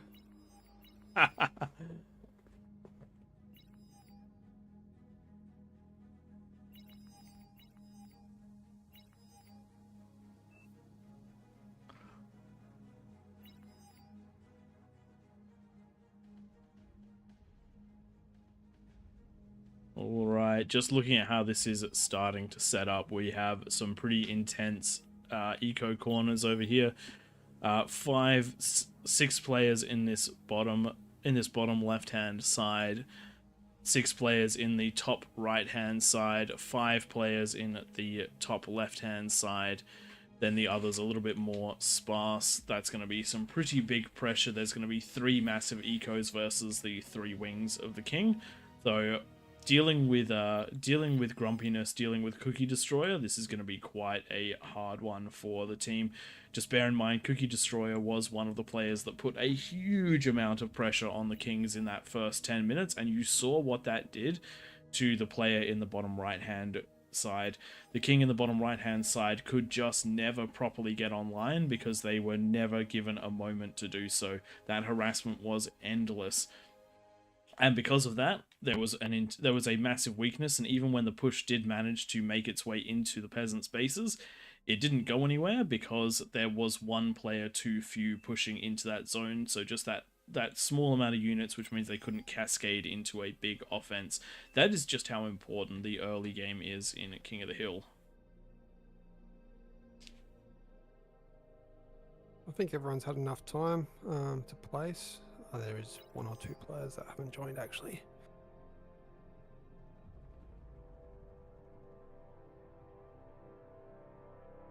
We're seeing some coordination in the in-game chat. Just bear in mind, if you do want to work with the teams of players that are there, the King's chat and the Peasants chat in the All Reason No Logic Discord links are in the Twitch chat. I'll just copy them over to the YouTube chat. They're there now. Already done. We have different Twitch and YouTube chats, silly. No, I'm in yours. I'm in yours. But yeah, do jump over into the Discord, because there is always a healthy peasant chat and always a healthy king chat where you can coordinate what you're doing. We also have plenty of breakout channels if you want to work just with your little eco corner as well. This one's about to come underway. Feel free to do a 4-star, anyone in the game, and then we'll go to a vote. Let us just drag Tank Tom into the casting couch and get him to do a 4. Oh wait, he's already here.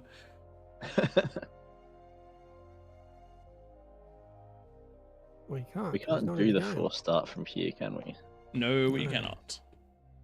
I did hear rumors about the devs working on a new role for the likes of people like us, which we can have a few more powers during events. So hopefully that'll come. Obviously, not a high priority with where the game's at. There's going to be way more important things, but maybe it'll be something of the future.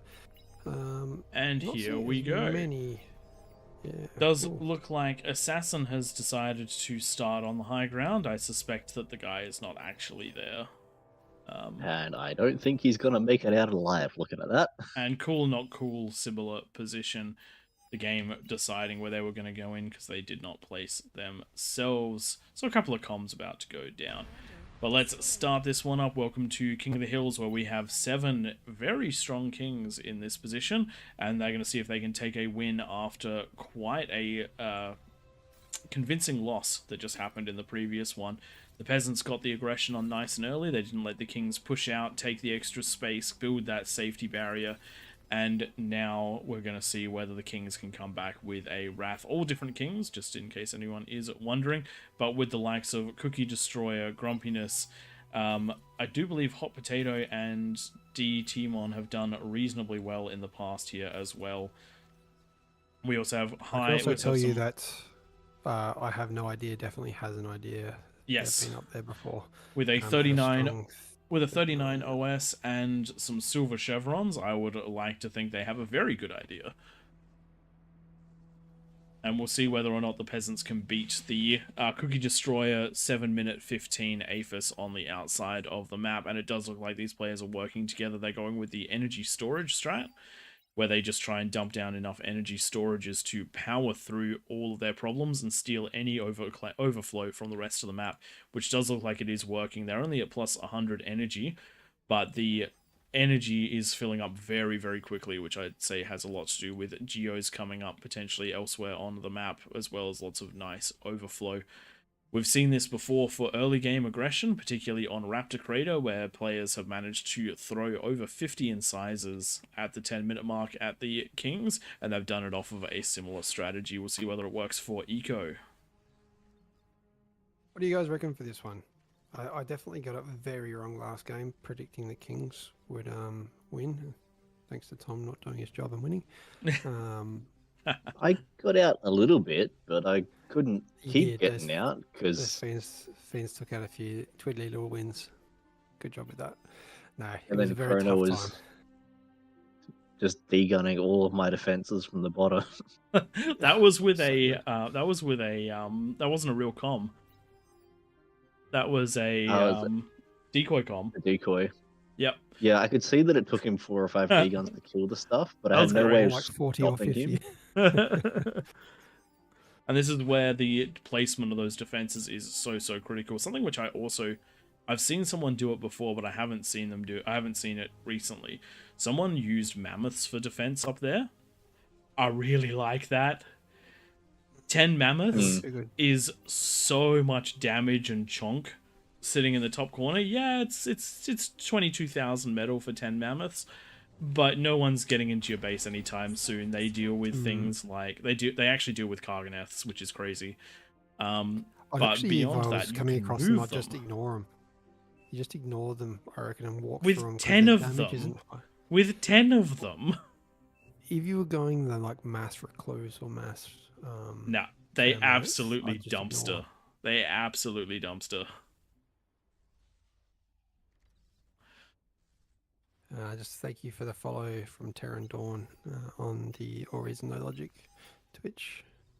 While we've got a bit of a quiet moment here, you want to give us the history of how we came up with the name All Reason No Logic, Twig?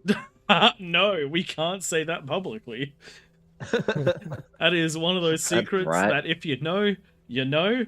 If you look at it, you'll probably work it out, but we can't outright say it while we're broadcasting.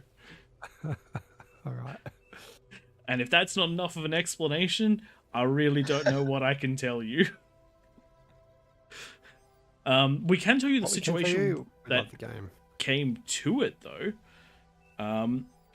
So for those of you that don't know, Twig found this game well before Tank Tom and I did. He was very, very into it to the point where he decided that I was going to throw LAN parties at my house just so that he could force me and his other friends to play this game, to try and get more people into it.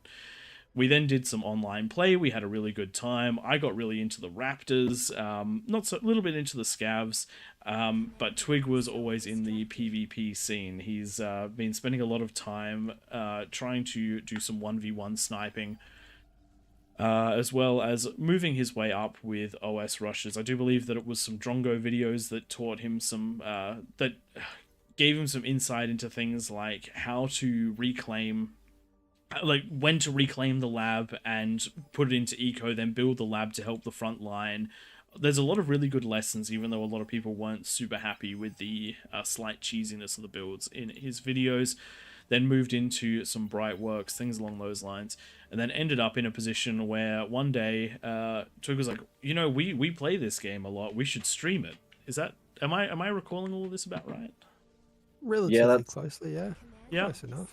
Close enough. We argue always who come up with King of the Hill, but it was something that has just happened and really took off quickly. The devs, moderators, and that Nightmare, I think, was one of the first ones that rocked up. I'm like, what is this? This is cool. This is fun. Let's open it up to everyone. And it really took off after that. That was around November last year. Interestingly, since the last argument, I've gone back and I've had a look through some of our old chats. And we can argue till the end of the moons who came up with it verbally, but the person who came up with it on paper is me.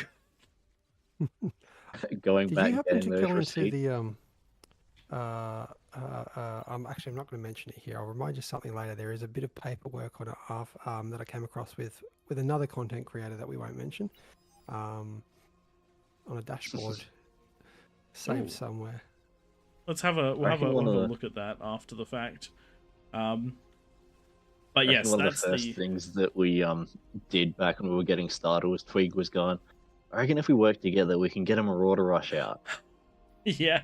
I think that was one of the first videos that went up on our channel, wasn't it? Or was that the one that we gave to Brightworks cast one of those ones where instead of doing a commie eco with 2 players in glitters, we did it with 3, and you can get the best I ever did was a Marauder out in 7 minutes 47 in the eco position of glitters, and that's where you combine 3 backlines. It's back before there was really 6 frontline as the meta. It was back when it was really only 4 or 5. So you had tech players in the back of the canyons and on the opposite side of that position, and that really kind of defeated that tactic that we had, because if you don't have those frontline positions and you lose too quickly, then it's pointless. But we'll also ignore the couple of games where it was entirely countered and we would. I mean, after that point. I would say that it was partially counted and we just sucked because we were still not very good at the game back then. Yeah, that was still was like in the teens, I think. I mean, I was early days. I was like OS 12 maybe, and well deserving of OS 12.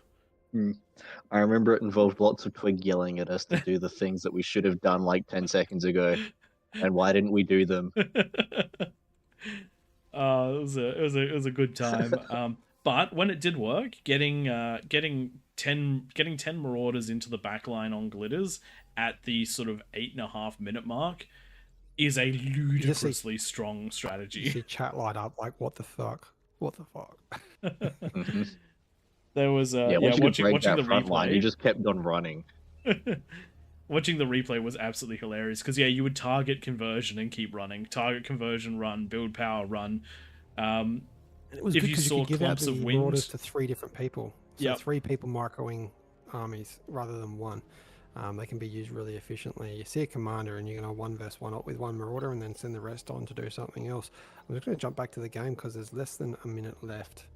And we've got a second AFIS coming up in the middle of the map. Have we got any strong ecos around for the peasants like we saw last time? We Maybe do not have a few, but strongs. nothing quite to the extent of the previous game. I'm not seeing any AFIS by the 7-minute mark, though we do Put it have this triple way, fusion there's a- down for Wanira along with the advanced Geo, so it's only 1,000 power difference. That 30% difference in metal income without reclaims happening, and that was comparative to about 60 to 70% last game. So Kings there are in a much lot of healthier fusions position. up on that King's There's position this a time around. lot of fusions up.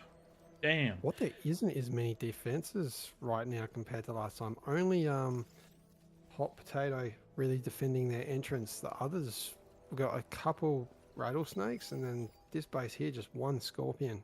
Yikes. We also don't have the 5 vanguards shelling the top at this point like we did last game. Look This at the right hand is- side. These ticks are going to get in. This is potential big problem. Mm-hmm. Rattlesnakes These do players, not shoot fast. Wow. And those ticks are No one in. zoomed out. No one's. You always need a captain in the Kings, I feel like, just to like call the shots, saying don't forget about this, don't forget about that. I think Great that's where it response comes from Grumpiness in the middle, getting those beamers down. Identifying that he's at risk of having a leak and making sure that there shouldn't be anything that makes it that far in. does look like this is going to be cleaned up with only one player going down, and based on the resources that they did have available to them, that is, it is actually a very small loss for the Kings right now.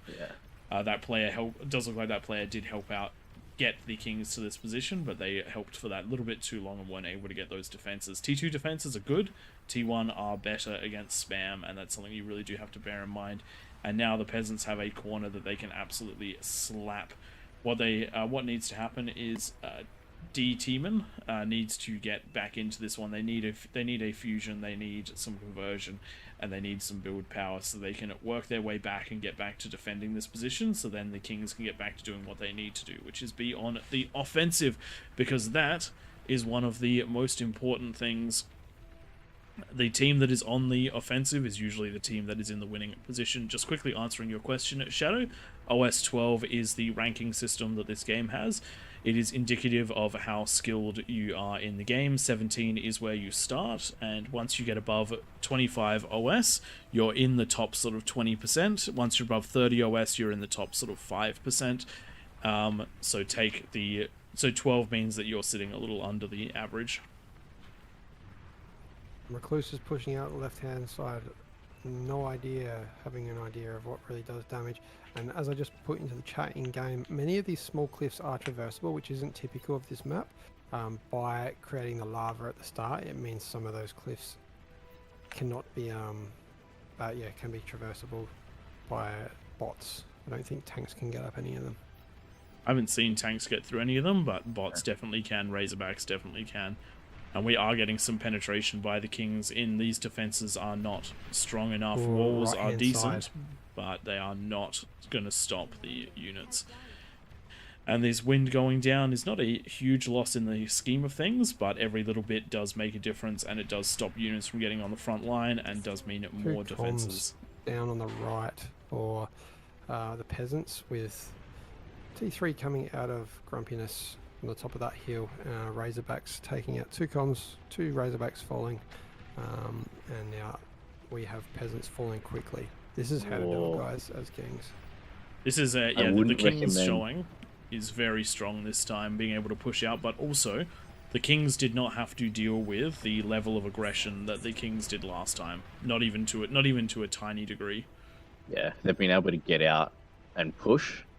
Last time I got out, dealt a little bit of damage, but there was no way that I was pushing because there was just the layers of units and defenses. And Having these said that, first the few... Kings did not have a king that fell within the first minutes, which happened this time. But luckily, a good coverage, everyone reacting to D-Team and falling straight away. I would rather be in the position where one king falls to one entrance than having all corners and all entrances pressured, which is what happened last time. Yeah. Agree And- with you there. When we talk about how important the early game is in this, when you do get these attacks that break through the front lines at the 10 to sort of 15-minute mark, there's nothing up here, and there aren't ecos online that can switch to units to deal with this. So the fact that these units are in the bases, these won't get cleaned up until they've done huge amounts of damage in all three of the places that they have run through. These Razorbacks have cleared from the top, from this ramp over here, all the way down to the bottom hand side, which is just a ludicrous amount of damage for 3 Razorbacks to do. But it happened at the point where everyone was doing eco transitions and not having units, no defenses built up, comms out of position. And this is the sort of problems you run into, and that's going to give the Kings a lot of breathing room, because that is effectively 4 players knocked out. And if you look at the top hand side, a very large amount of damage done here as well, with 2 players knocked out, and the players in the back, they're just unable to get their eco up and running. And they're not going to be able to get those units up, so the bleeding is going to start intensifying. So the other players really need to put the Kings on notice, and they have to try to get some shelling down, get some pressure down onto all of the King positions. Sheldon's coming out at the bottom middle. It's a bit of a Sheldon battle back and forth. I do see one little Spectre, which could really change this battle. There are more Sheldons for the Kings, but they are backing up, maybe having picked up on a radar. Maybe that spy bot was seen. Obviously can EMP quite a few Sheldons at once. Seeing some similar tactics to last time with those Vanguards coming out of the top right. Thankfully the shields are down in slightly better positions to keep the Rattlesnakes alive, and those Rattlesnakes are going to be trading back and forth and preventing a complete collapse, at least for a while. But that shield is down to 20%. Thankfully there are 2 shields already and a 3rd one underway, identifying the problem and going into it as hard as possible. Shadow in the Skies eco is going quite well, with triple fusion, triple Aphis, as well as an epic converter. We do love those epic units there. We've done that to try and give the Kings just that little bit more population by allowing for those bigger build turrets and the bigger conversion, just so that you're not using all of your population just to have the base do its thing. Okay, though, positioning right on the edge, if that area does break at some point, is not going to be too hard to hit. Razorbacks. I do like how far out it is, though. If it does go pop, it's not going to chain react with other Kings. That's the one advantage. Well, yeah, those Razorbacks. Something to know, the Razorback is phenomenally good at killing units like ticks. However, metal for metal, the ticks will outtrade the Razorbacks. And we did just see that a complete surround on a Razorback with ticks is a huge amount of damage. And I do think that you need quite a few ticks to do it, but... Yep. But they have done it. They have held this one off. And it does look like the... Oh, wow. The economy is actually in favor of the... Oh, no. The economy is not in the favor of the Kings. It's still slightly in favor of the peasants. But that is... Close. That is a lot closer than it was last game. If I was the King right now, I'd do everything to already abuse where they did break through and try and clear out the back lines.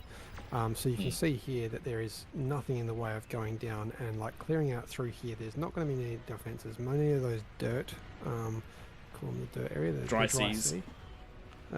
They are not into the stage of building units yet. They're still trying to scale those ecos. And when they come in line, that's when it's really tricky for the Kings to defend against that many players. Yeah, you have to try and make sure you get out and say hi before they get to the point where they've got T3 charging. So, for example, Zing, who started out in at the bottom right-hand side, they're up to 6,000 energy production, and Human Being not far behind at 3,000. The wind has dropped between looking at those two. They are at the point where the transition towards conversion, APHIS, all that sort of thing is right on the cusp. And when they do have that, when they do come online, they can come online in a really, really big way, exactly like you were saying. And so, even if lots of damage is being done to this to the main peasant area, so long as the main peasant area can keep the Kings from exploding, though they are kind of exploding out in production. then you're still in a decent spot. You just have to keep those. You have to keep all of the dry sea alive, and then really push back and reclaim your ground, and then the game can really even out. And once the game evens out, it goes into the favor of the peasants, because the peasants have the space, and they have more attack avenues. They have more micro, but the damage being done by the kings right now is just phenomenal. Yeah, T1 and T2 units, recluses, pawns, and followed up with some of the webbers to reclaim that middle, doing damage on the left-hand geo, taking out that T3 lab, taking out the last commander that was up there. So really, that area is ripe for the taking. This is where you see the dirt area coming online, the dry seas coming online to defend. I like to see it. Wow, that is a huge eco at the top left. Wow. Yep. Did not see that. So when they come once you online get with that the Aphis spam, production rolling, yeah, Aphises pay for We'll see. themselves reasonably quickly. It's, I think, it's what, 200 seconds for an Aphis to pay for itself. and once you get to the point where you've got 2 or 3, you can start building them real quick as well. Yep. Especially considering There's a lot all of the welders winds that walking went to the down to right. get them into that position. 78 welders trying to clear out this third tier of That- the land. Is so much chonk. Welders have 3,000 odd HP. They just absolutely are hard to stop, and hopefully this comm is going to get some ridiculous D-guns. But these welders are really nicely spaced out, and even though the D-guns are good, the comm is going to die in range of only a handful of those units. Big chunk taken out. We've gone down to almost half the number of welders, but that is still half the welders hitting the base. And despite the fact they've got those bulwarks, there's not enough firepower coming out of them to hold them off. It's actually closer than I was expecting. The down to 23, but I do think that they're going to clear out the important parts, which is the conversion, which is the fusion, and the actually. Wow, that 2%. was. The fusion lives. I am surprised. I am genuinely surprised, and that's a very nice metal dono if that can be taken into account. And even if it's only a handful of these build turrets that reclaim it all, it will be sent out to the team, which will help the team overall. And we will. Oh no, top left hand side. I think the some people might be listening in on the stream, which is expected, of course, because all focus has now been put up there. Sorry to graph Zal with the Well, massive eco. yes You've and probably been no. targeted. This is too much. Like, this is genuinely too much eco. If this player had come online, they would be able to come online with units as compared to continuing to build all of that infrastructure. They would be in a much better position, but right now they are struggling to spend everything that they have because their base isn't set up with the correct build turrets. Yeah, no repeat on the T3 lab either. Yep.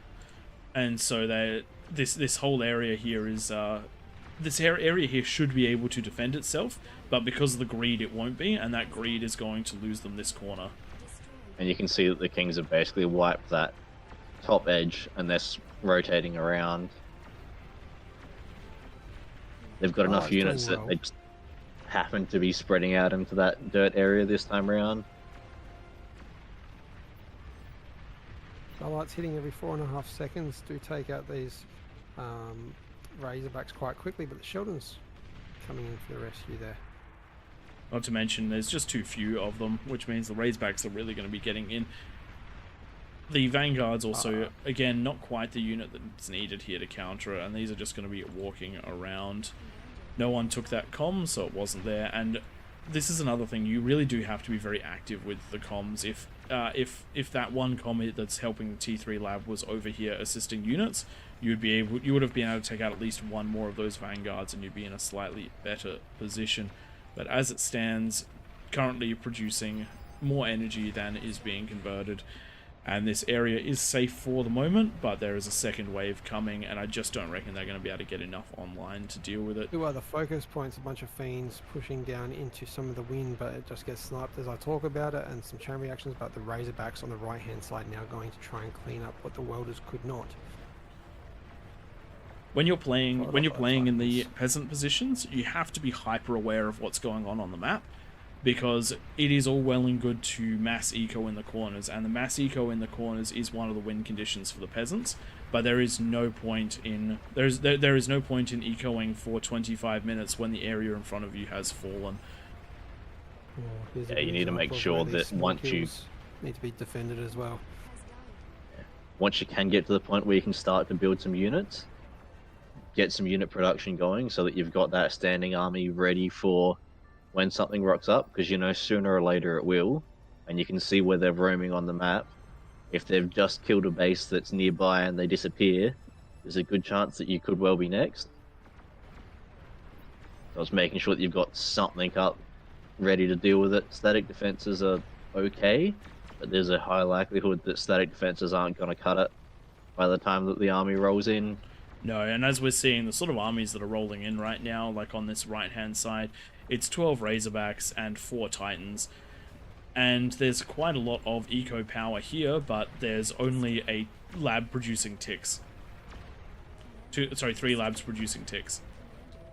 And if you get, if the players around you... players just built units, that would be enough to probably defend this if you had snipers. Yep. Ticks and snipers would do very well against this combination, but because this area is going to get cleared, even though the top right hand side is doing quite well at their entrance, they're going to be gutted from behind, and there is nothing that's going to get here in time to deal with it. These Razorbacks just on a move command into that corner, and that's going to be all she wrote for that corner.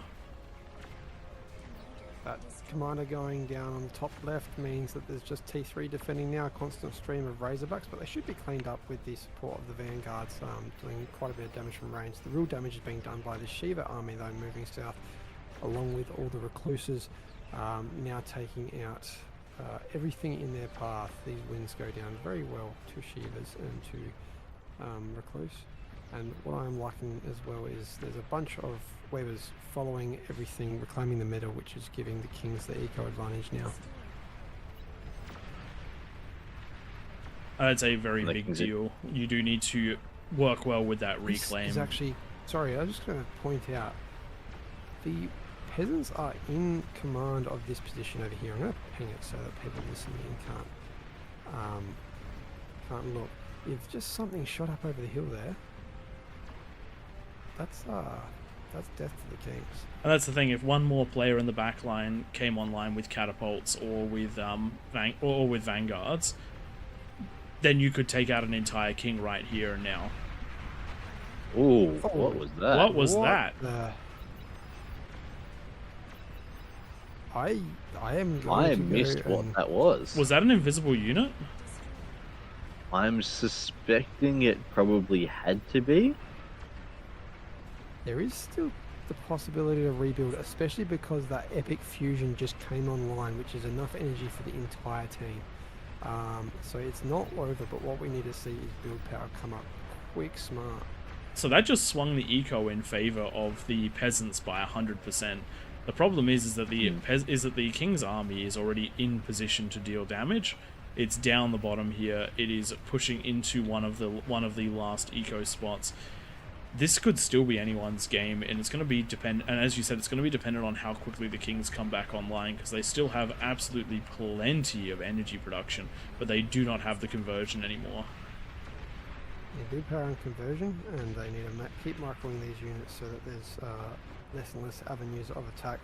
We are seeing Razorbacks on the top right and Shivas dominating the bottom left, but really, with all these Webbers coming up, potentially problems. Sorry, Recluse. Potentially problems for the last standing eco for the Kings. Big eco anyway. Jump in the comments, people. On Twitch, what happened in the middle? What got through? Because I was zoomed out and I did not see any dots in the middle. So yeah, I didn't. Getting through. Tick's getting through right now. Sorry, that one really caught us off guard. Yeah. I don't know whether it was something made it in, or whether they destroyed a unit, like cleared up a building or something, and it was more explosive than they realized. Yeah, that's needed right now, because these ticks are getting through. One tick just there needs to be reclaimed. It's hiding behind this unit. There we go, gets reclaimed. So someone from chat Axolotl, they reckon that it was a chain reaction from the top left ramp, or at least that's what they saw on the stream. That's one heck of a chain reaction right there. Oh yeah. The problem is So the all Kings. the Shivas are out now on the bottom left. This- They all get rezzed. I actually think it's really hard to tell who's going to win this one, because the Kings still have units in places to deal good damage, and they've also shut down essentially most of the top half of the map, which means they can concentrate on defending the bottom of the map. All the Kings have to do is survive this next push out of the peasants, and they'll be in a decent position. Yeah, if these Razorbacks can bypass these 2 Titans and the Commander, well, it's not happening. Bang, bang, bang. 3, 4 taken out, and 5 taken out, so now it's 3 versus 2. Ouch. But there's another wave behind. There is. Oh, it doesn't look like it's heading where it needs to go anymore, and we're going to be reliant on the spiders going towards the top left to try and deal the damage needed to be done. Something to bear in mind on how quickly the Kings are getting back online. The Kings have gone from 1.2 metal to 2.2 metal in the last 2 minutes. Catapults where we wanted to see them. They have target fired up here, so some damage being done. We have Avis is down to the 70 percentiles. This will be game over if this eco pops. Yep. Yeah, well, the Kings did have roaming armies. Those are being whittled away, and there's They not have been. too much left out on the map. So they're going to have to be able to replenish themselves Oof, this is to be able I to don't continue think they this can come fight. back from this. this is one of Without build the power going down quick. This is one of the best That things to have happened in a Kings game, because we've said it a million times before in 1,000 previous casts. All it takes is one thing to break the Kings, and that's exactly what's just happened. We had one moment where one person did what it needed to do to break the Kings, even though the Kings looked like that they were sure to win this one. And then all it took was whatever chain reaction happened here to finish them off. And now the Kings are on the back foot, the game is even again, and there is so much opportunity for the peasants. Just These responding to catapults Shadow actually Master. have to be held back a little bit because they're going to hit the hill. They need to either shoot the edge of the hill or aim up and over from a distance. You can see these 2 catapults in a better position here. This one should come out online, and there we go. We see a volley. Oh, I don't think this is going to be enough to take him out though. Other guesses from the chat is that it was a plasma that bounced off of a shield, and then we also have a comment from Chronographer, Epic Geo giveth and Epic Geo taketh. Oh, sorry, Epic Eco giveth and Epic Eco taketh away, which I quite like. Responding to Shadow Master, the buildings do count towards the population cap. Which is part of why we- Side. They are going to pop this Oh, no. advanced, converter, and now these don't chain react like the T1s do. That is one good thing about adding these. You don't have a quick fall of build power for the Kings. Makes Yeah, a they're much huge beefier. difference. And it means attacks You have have to to be kill powerful. all of them But they... rather than just. So you were saying, Tom?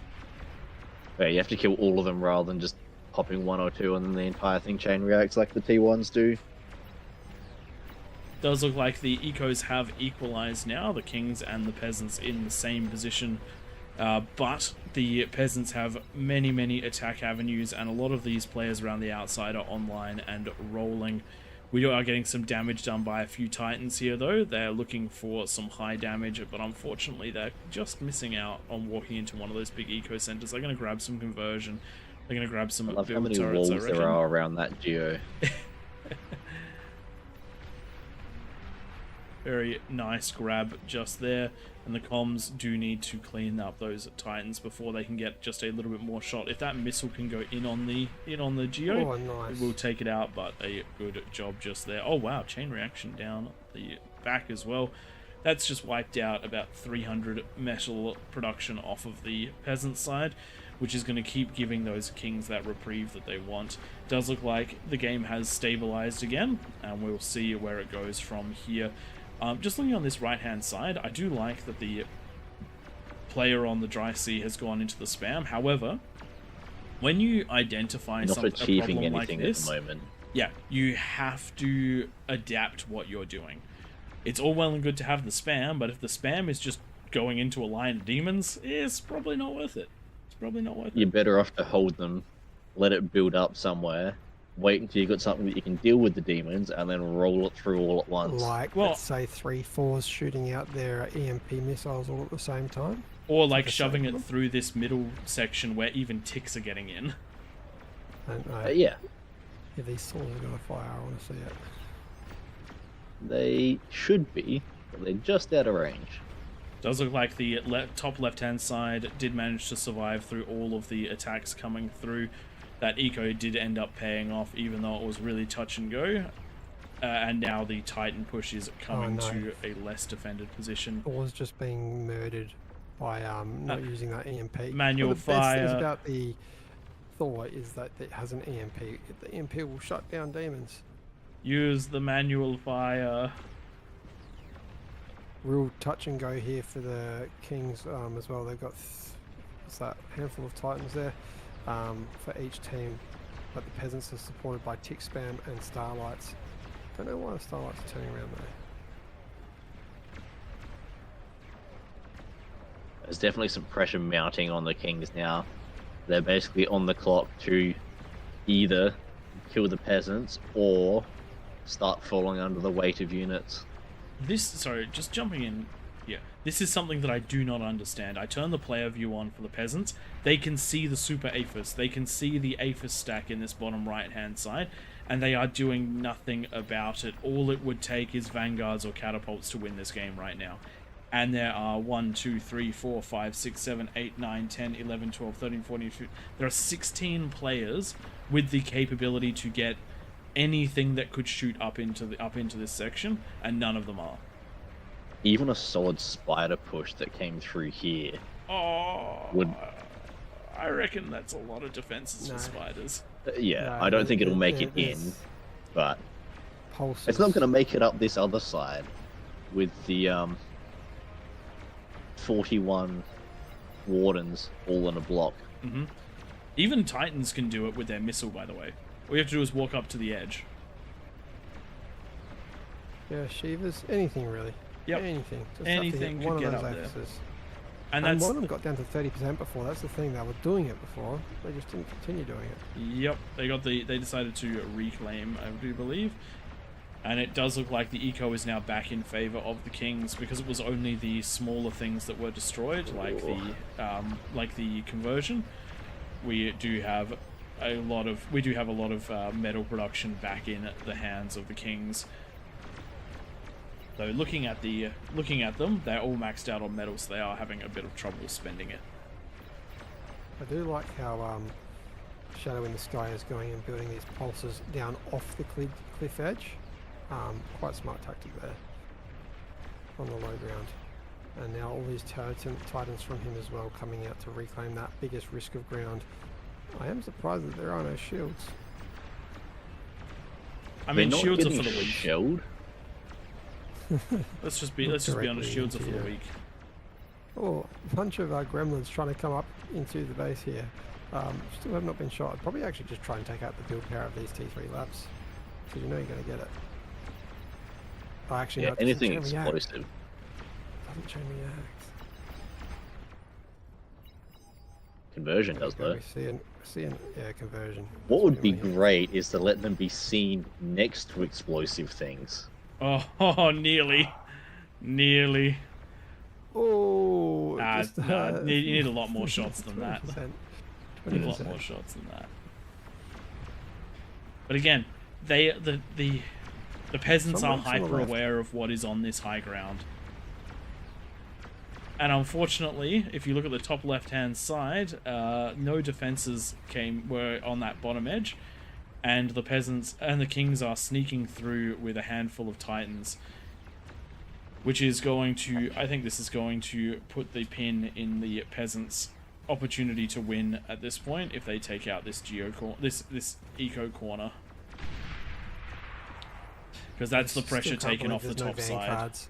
Every one of these throwing games has so many vanguards coming out of the peasants, and it just, I haven't seen it yet this game. There's still a few vanguards around the vanguards? place, but unfortunately for the peasants, I'm they are talking now those packs. back into packs of the net. they're back into the defensive. I do like that there are a bunch of res bots though. Hopefully resing some of these bigger units.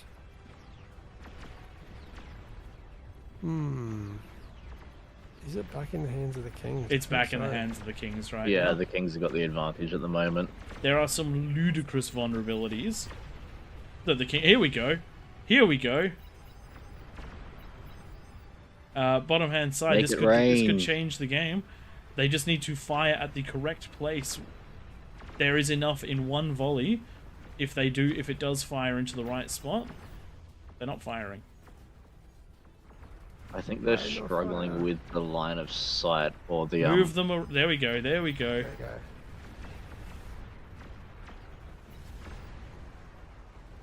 Gonna take a couple of volleys because there's a bunch that are getting caught on that hill.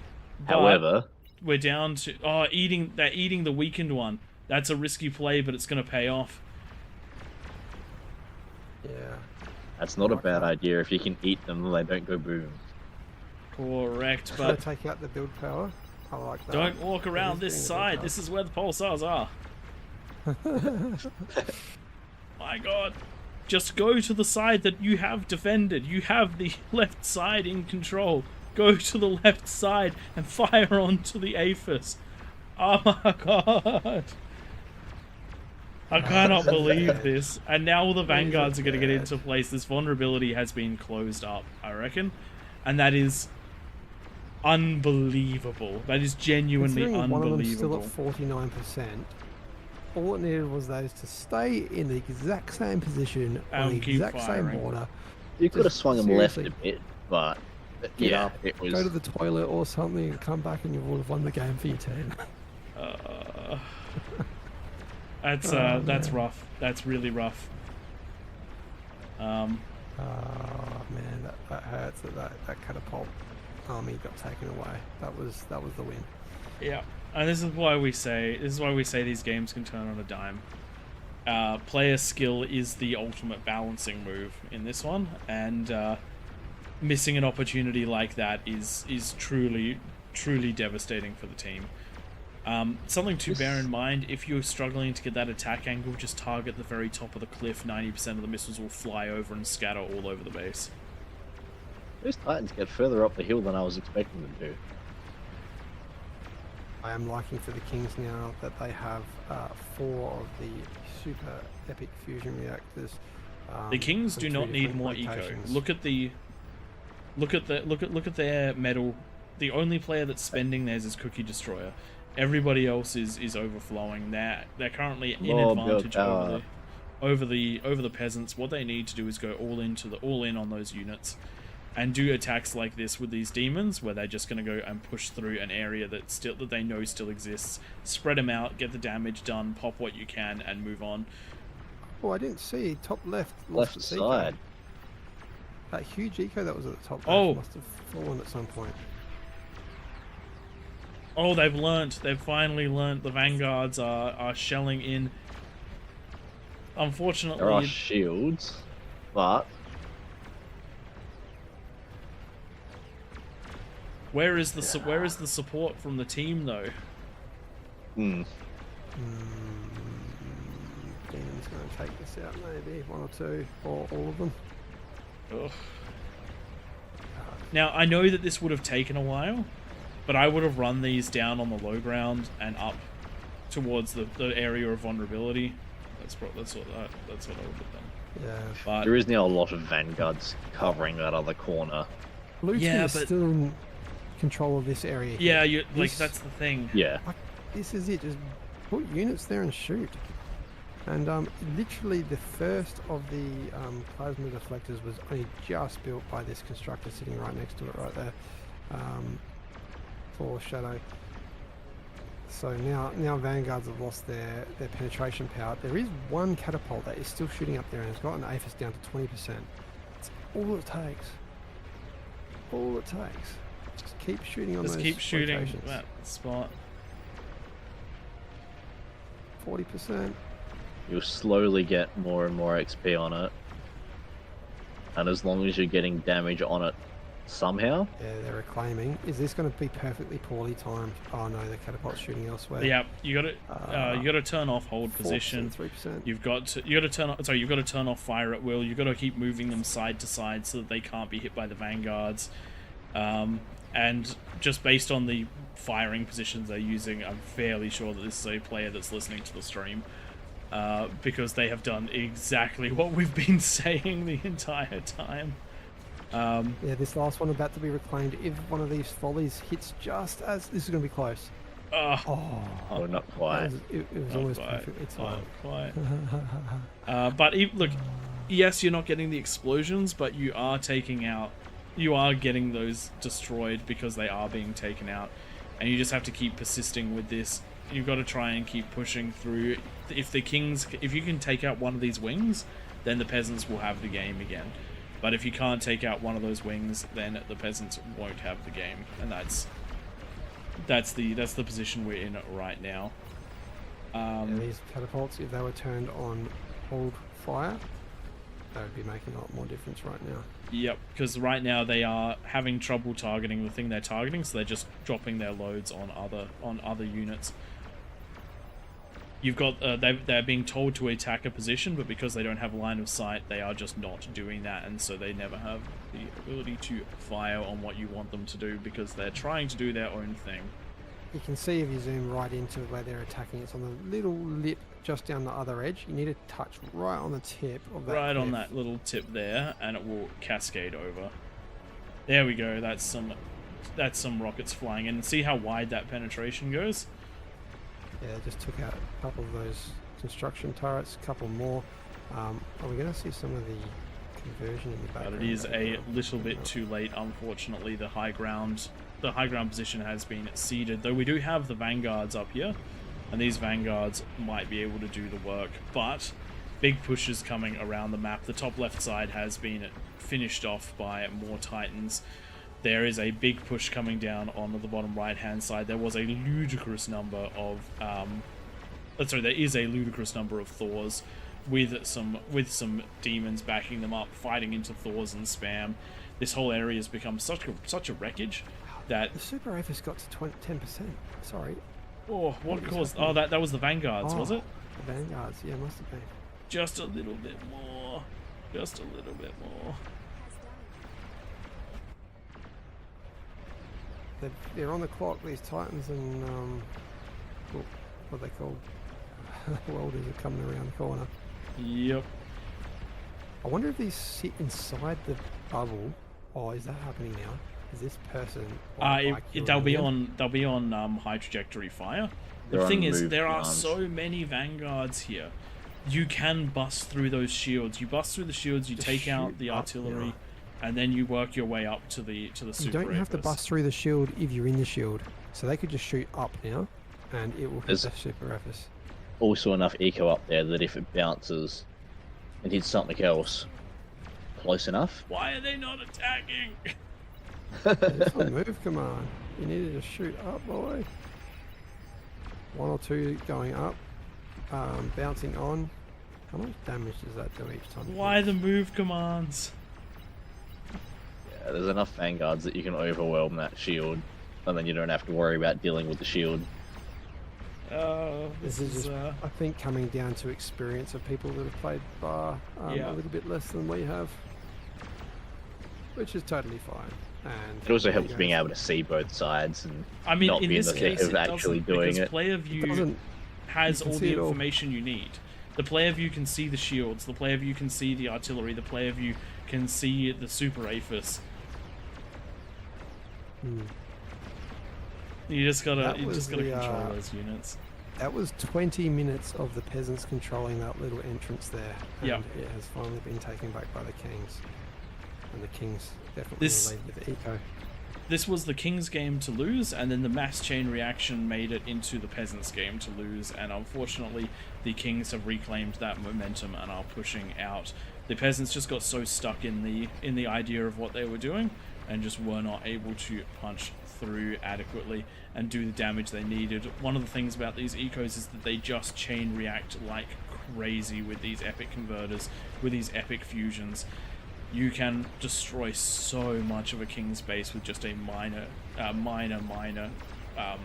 bit of damage. But the one thing I will give to Grumpiness, the defense out of Grumpiness, I would have liked to see more shields. Let's look at the demons on the right. I'm saying it just at the wrong time. There's a couple that have got through, and we're just going to see some minor eco takeout. Are we going to get those converters? We Oh, are. yes, we are. Quite a bit That's through. a strip mining right there.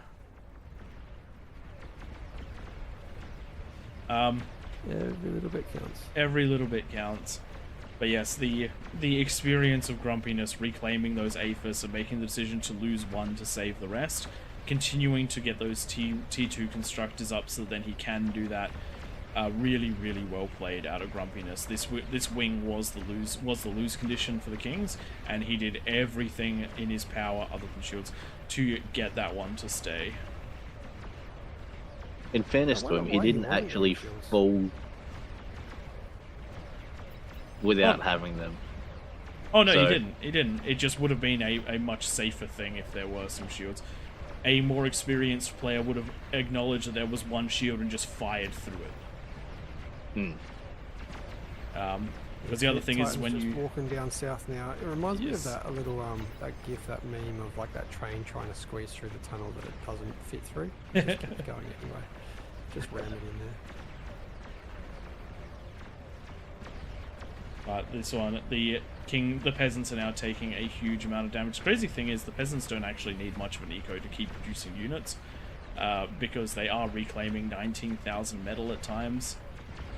So 33 vanguards on that left side for the peasants, but I think these demons and these behemoths on the right hand side might be just there are titans there.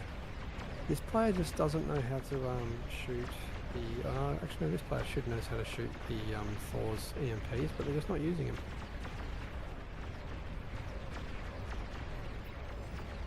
Those Thors are going to be struggling to move through those wreckages. That's why you need a behemoth, just a ground fire. So Axolotl jumped into the replay. Oh wow, big explosion there. Super Aphis has an absolutely huge explosion radius. Axolotl in chat went back through and watched the replay of what happened to detonate in the middle.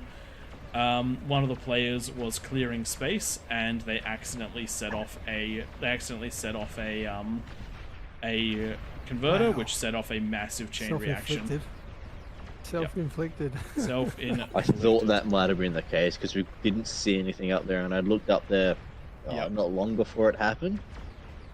Recently enough that if I'd seen something that could have done it, I should have been aware of it. Yes. So that makes a lot of sense that it was clearing space, which was a little too explosive for...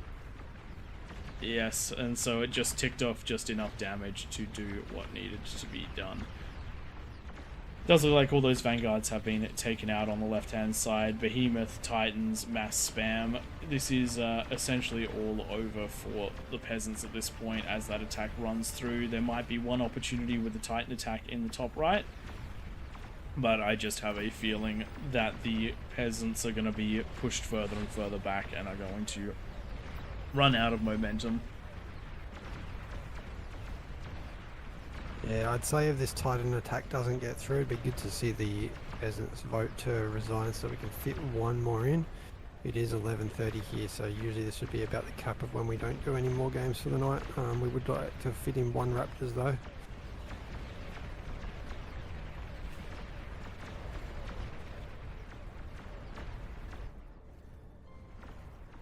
I think these Titans are the units to watch right now. We've got two Super Rafers down here, and they're going to go pop. I'd like to Ooh, see yes, we one do. Titan left there, so that they don't all die. Fought just in time. And now that is a free and open path around the outside of the map. The crazy thing is that the peasant eco just is powered so much by res right now. It's kind of crazy that didn't even impact them that much. Yeah, that bottom right now, couple of Super Rafers, 3 Super Rafers, keeping the whole team online. Alright, does look like the peasants' last big attack is coming up. It is Titans versus Demons, and unfortunately the Titans are walking at the Demons. That is a big no-no. You have the range, you have the long-range firepower. You cannot stand inside the Demons' fire rate. Those Demons kick out so much DPS, but if you do just skirmish them, you will win. The Demon is a little bit faster, but they have to walk through all of the corpses, which is not a good time for a speedy big unit. That is a lot of corpses over there. It is a lot. This skirmish has been going on for a very long time. Thors against Demons, Titans against Demons. I think there was even Jugs against Demons at one point. I know that there have been Behemoths up here. We're going to see chain reactions on the bottom. There might be another one soon. Another bit. Oh yeah, I see that coming up. I'm just trying to. The Titans are actually doing really well now that they're skirmishing. There is a tiny bit of potential to push up, but I reckon that the couple of behemoths are going to make it rough to make it through. To make it through quickly. Titans actually kill behemoths reasonably well. Was just playing a game recently. I believe it was unranked. And with a handful of Titans, I was able to take out 4 behemoths just by staying on the edge of their range and skirmishing them down. Once you get the surround bonus, the amount of damage the Titan Beam does is insane. That surround bonus is fantastic. It's juicy. If you've got units on either side, it's 100% damage boost. These Titans are slowly getting closer and closer. Yeah, but they're also running at into the range of the behemoth gun, and that behemoth gun just wiped 5 of them out in basically 3 shots. And whilst they're getting closer, they're not going to make it in. Yeah, there was enough, but now not so much. Oh, 2 Titans coming from the top. If this build power was able to chain react, this could actually shut this entire side down. But that T2 just reinforces just that little bit, and doesn't let the one Titan completely cripple that economy. Though the Behemoth is doing a decent job of helping. A couple of those build turrets taken down. Good job by the peasants not giving up on this one, but at this point it is time to throw the flag, and so that we have enough time for the next one.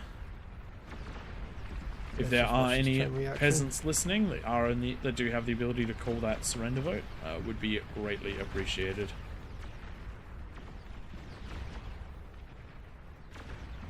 These Titans are going to roll through this bottom corner relatively quickly.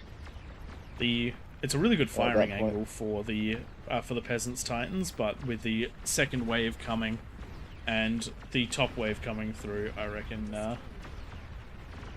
this is a matter gonna of be the time end. rather than. Let's try and find that build power. Sorry, those converters. Make them go pop. Yes, if those pop, that'll be big. Identified where that target should prioritize. Boom! Boom! Nice. Very nice. Nice. And that's dropped the peasants all the way down to a 500 eco. So that is very much so all that she wrote for them. The Aphis looks so cute and little next to the super. I know, I love the Super Aphis. I know it's just a bigger version, but for some reason the fact that it's bigger just makes it better.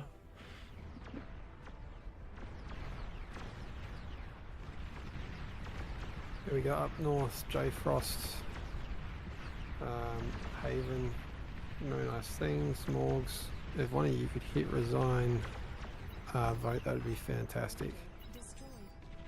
Uzi's saying that the team resign vote is not working.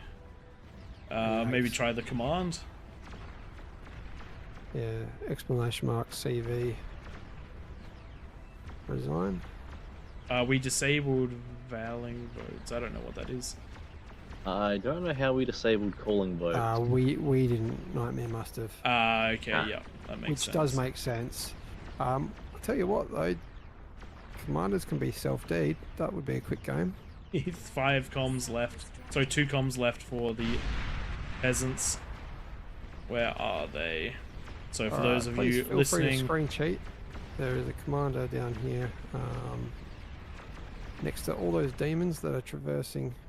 In To the between north? on the right hand side, middle of the map, there between the Titans Between the and there it Titans. is. That's Ran been out of seen. energy, I believe, and then top The of the last one very is top of the top map, Top Haven right corner. is the last one. There Doesn't we go. work. Oh, And the control deed is there we coming out by the go. look of it. Thank you very much for the control D there. We'll jump into the next game very quickly. Incredibly well played out of the Peasants for holding on so long with the insanity that was the start of this match. Would have been fantastic if you'd been able to turn it around when the base took huge damage in the middle. But unfortunately, we didn't quite see that one from happening. So good job out of everyone who played in this one. Let's have a quick look at those stats while Twig and Tank Tom make their way into organizing that next one. Damage dealt as to be expected. Cookie Destroyer right on top with the super eco in the middle.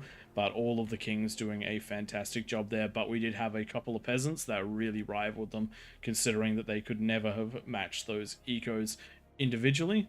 Having a quick look at the metal produced, we do see several of the kings doing really well, but just that exponential growth for the kings, really, really phenomenal. In fact, even when you look at the metal produced, a lot of the players metal produced didn't even take that hard of a hit when it came to the mass destruction in the middle. It was mostly the build power that got shut down, so very, very strong. The line does flatten, but it definitely doesn't stop going up at an excessive rate. All right, let's get ready for that next one. 9 kings for this one. If you can set up those bonuses, Tom, let's go for... Actually, let's wait to see who jumps in there. So you've... Kings, can you just jump yourself up to team 1 and we'll happily get you back down there if no one else jumps into team 2.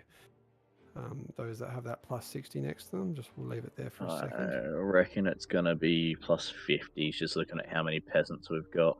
50 peasants means that we won't go higher than the plus 50, I don't reckon.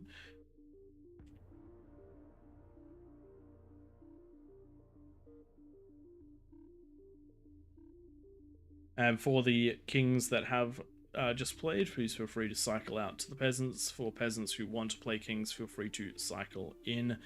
And then we'll balance things out as needed. If players that want to stay in kings want to stay in kings, then and there isn't a peasant to replace them, then that is all good.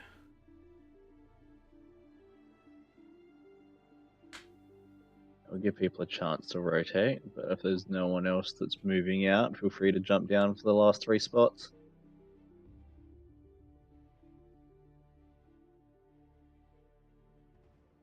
And just a heads up, in the peasant side of things, we do have Emir, who is just as pivotal of a player as Cookie Destroyer is. Absolutely terrifying king to fight, and I'm fairly sure terrifying peasant to fight as well, though I know he's definitely taken a liking to the king position. Yeah, it's definitely nice to see him on your team. I'm just going to duck out quickly and grab a drink, and I will join back in a minute.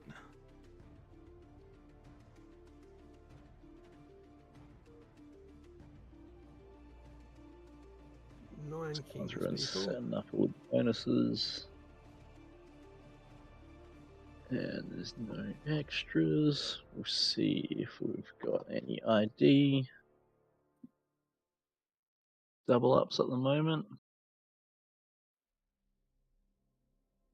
Which surprisingly we don't. Which is always nice.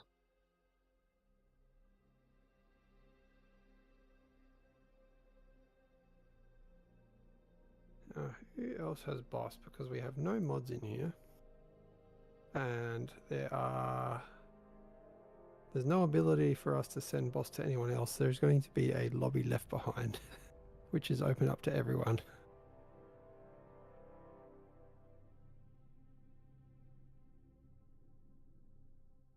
So I guess you can stick around and have a bit of fun. Happy to set up something for you guys to just play back and forth on some of those bigger maps. Okay, that is far too many kings now, Tom. Obviously 3 Chev minimum. Yep, I'm just shuffling some of those out.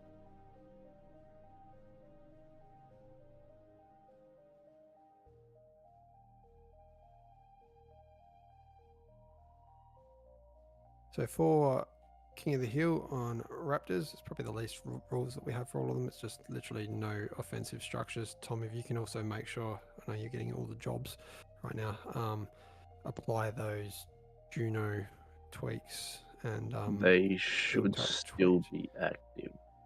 Did you not go to a preset though for Raptors? Because that's... No, I just put the map on. Oh, okay. Good. That So we've means that's... still got the... We've probably got disabled tremors and everything though then.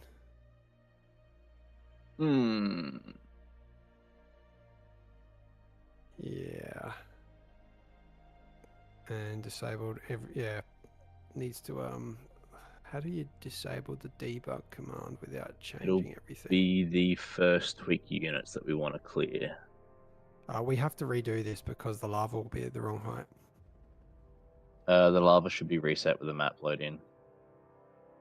But Chrono's lava won't be applied with the right timing and everything. I don't think. No, it should be. This is the Raptor Crater stuff with the lava. I loaded those ones, like those settings. Oh, you've done that? Yep. Yep, okay, cool. So it has been applied since we were in the last game. Yeah. Nice. I think sonar might not be there. We might have to get a... We do have an area for the tweak units, just so you know. Yep. That's the one that should have been stopping the artillery and stuff. Yeah, but then does that now affect the Junos, which you do want to have on? Junos are on with shortened range. Even though that's been cleared? That's on a different one. Okay. The tweak units 2 is the Junos. Tweak units was the artillery. And tweak defs 2 is the eco. I think.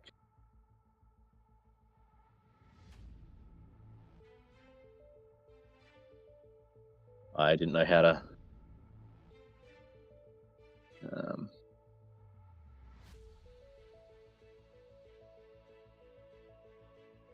Yeah, we'll have this one set up shortly, people. I'll just post a couple more links if you can apply the bonuses to those last couple people.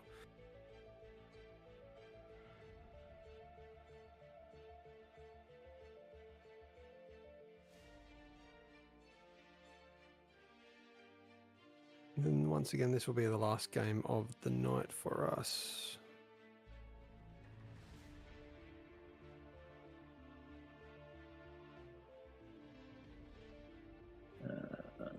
add a couple of bonuses in.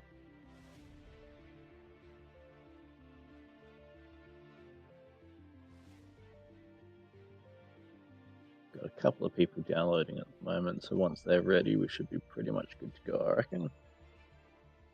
Beautiful. Good showing for tonight. Lots of competitive players in these games. That was a really good one the last time. I think that's the closest back and forth we've had for the throne games. Also one of the hardest ones to watch with so many opportunities for it to go the other way.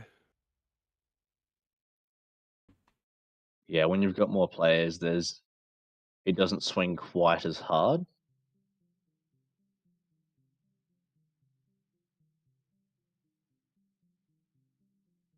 Shall we lock Well, this it's one been down like- and get it on the road? We're just Yep, making I think we sure. are. I think a couple players, one player left to download. Yep. Just waiting on Nemo. Once he's readied up, we should be good to go. 10 seconds, Nemo. Better hit that tick. There you go. Good stuff, mate. Ring. And apologies if these tweaks don't work. I'm pretty sure they will. They Just should haven't seen be. that couldn't phrase error before in the rules. First time I've seen that. I wasn't sure how to remove the tweak without killing the others, Yeah. but I'm fairly certain it shouldn't load whatever it was. So we will Should be good to go. Nice, we Been are lucky with the launched. been very lucky with the player IDs tonight. We haven't had to do the usual hunt. No, they've been much better behaved. It helps having a few extra people chasing them down, but there's definitely been less than what we previously had. We're not going through fixing the kind of 10 in a single game, which is always nice. It is super nice.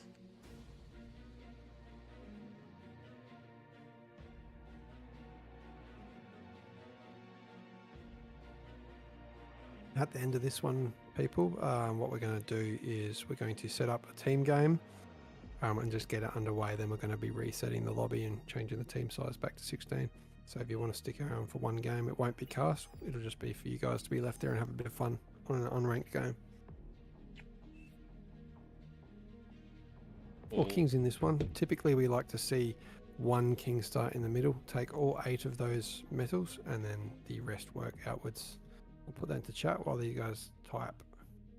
And we're seeing that coordination coming out of the middle now.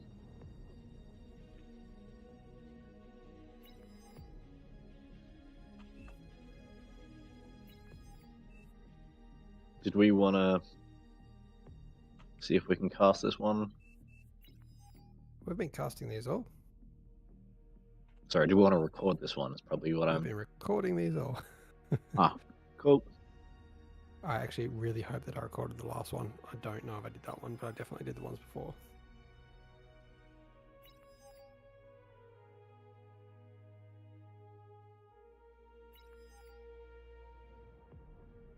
We have a powerful bottom right corner, I'll tell you that. Also bottom left, a couple names that will be talking to each other. They're probably in the Discord. If you guys And want just to talk to each other, there's some channels in our Discord that you can join for the kings and the peasants. Just post a couple of links to those in the Twitch and in the YouTube. And while you're at it, feel free to go and like and subscribe to our YouTube and Twitch as well. When this this here is hosted every Sunday, King of the Hill, often on the official Discord as well as ours in the background for a player view perspective from my view. Praetor's usually got control of the official, and when we aren't hosting on here, it's streamed on our channel. So jump over there on those weeks. That's usually when there's a tournament or something like that.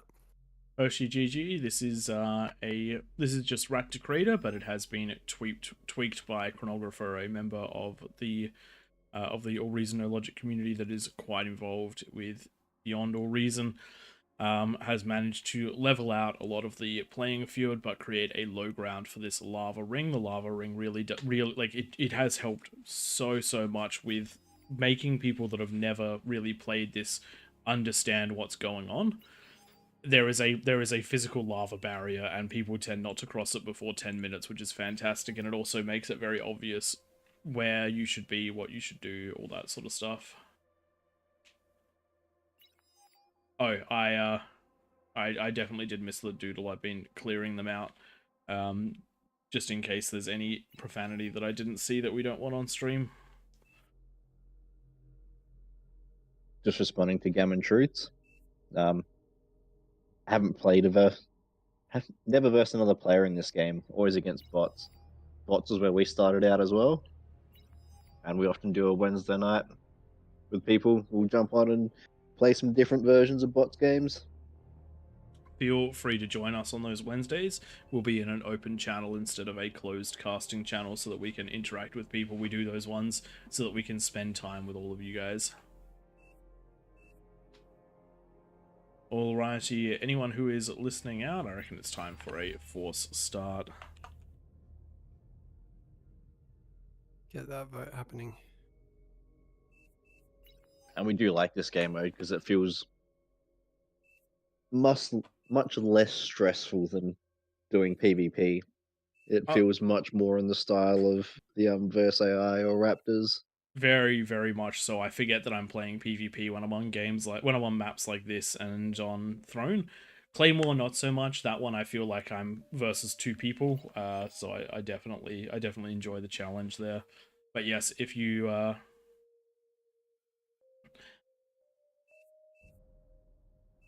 no one can call a forced start vote. Oh yeah, they can't, can they? Hmm.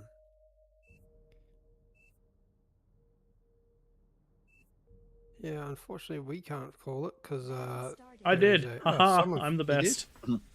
Okay, someone must have jumped in and given us some more powers. Okay, human being, unfortunately not moving their commander. We don't have a moderator around to delete it.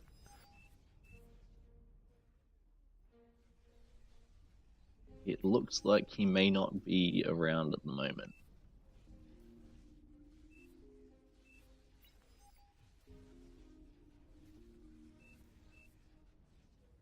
One day we'll have the abilities to remove units like the mods do.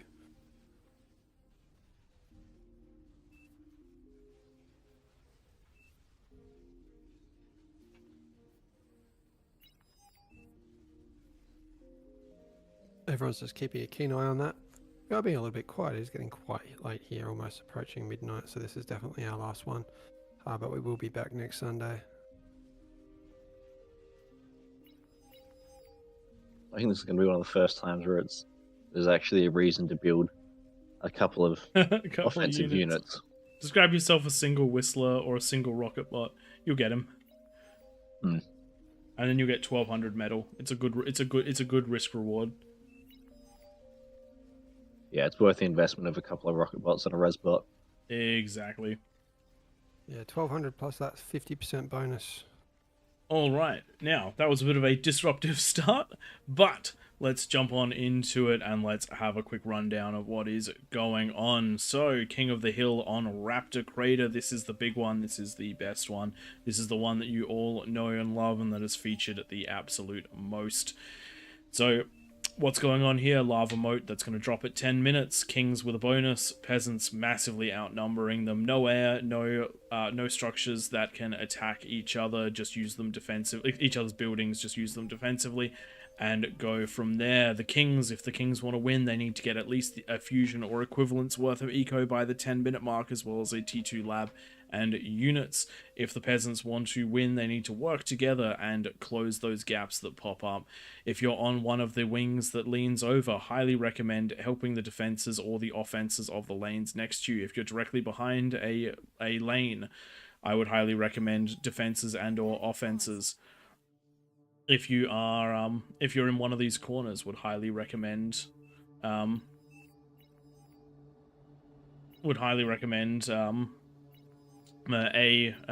into co-op ego. Yes, we do have a pause here. We can't do anything about it. We did our best to warn them, but there is nothing we can do about that. Yeah, there you go. A single beamer will take it out quite easily, and you get 3 metal. Exactly. Anyway, jumping back to the explanation, in these corners, co-op eco to get that T2 lab early, distribute to the rest of the team, have a good time. And if you're on these sides here, I would recommend getting either super aggressive or super defensive, because these are the weakest links. There we go. Someone has taken it and is self-D'ing it. That was a really, really smart thing to do, Jelio. Thank you very much for that. I didn't even think of that. It is late. We are tired. And Jaleo, definitely a smart member. Currently helping us out with some of these tweaks that Tom's enabled tonight. So very much appreciate your effort. And anyone that does have the time to improve King of the Hill, feel free to reach out to us at the Discord. Links have been posted in descriptions. They're also at the bottom of every one of our YouTube videos in the descriptions if you want to find it at a later date. Yeah, if you want to help us out, we'd really appreciate it, because we're all busy guys, and we just host these. It's a way that we can contribute to the community, is getting these games going each week. Yeah, there is quite literally no way we'd be able to do what we do without players in our community that are helping with these tweaks, helping with these maps. I genuinely cannot thank you guys enough. It has changed the game, and I mean that both metaphorically and literally. I don't think that even the devs saw King of the Hill coming in this manner. Commander self-destructed. It was literally they just rocked up on it one day and then asked us to stick around on a weekly basis, and they'll open the lobby up. So, been quite enjoyable. The non-enjoyable thing about it is getting up 5 hours later for work once it finishes. Yeah, we really should have picked different stream times. Let's just be. Oh man, Yeah, we Saturday weren't very nights. smart Should have on done that Saturday one. nights instead of Sunday nights. And definitely shouldn't have picked a career that requires you to get to work before the sun comes up. Yeah, I You don't guys have looking good quite in the middle. the starts that you do on Mondays, but Mondays are often a bit slow. I just run my Yeah. own business. So my hours or whatever they need to be to make that happen. Could be 10 hours in a week, could be 200.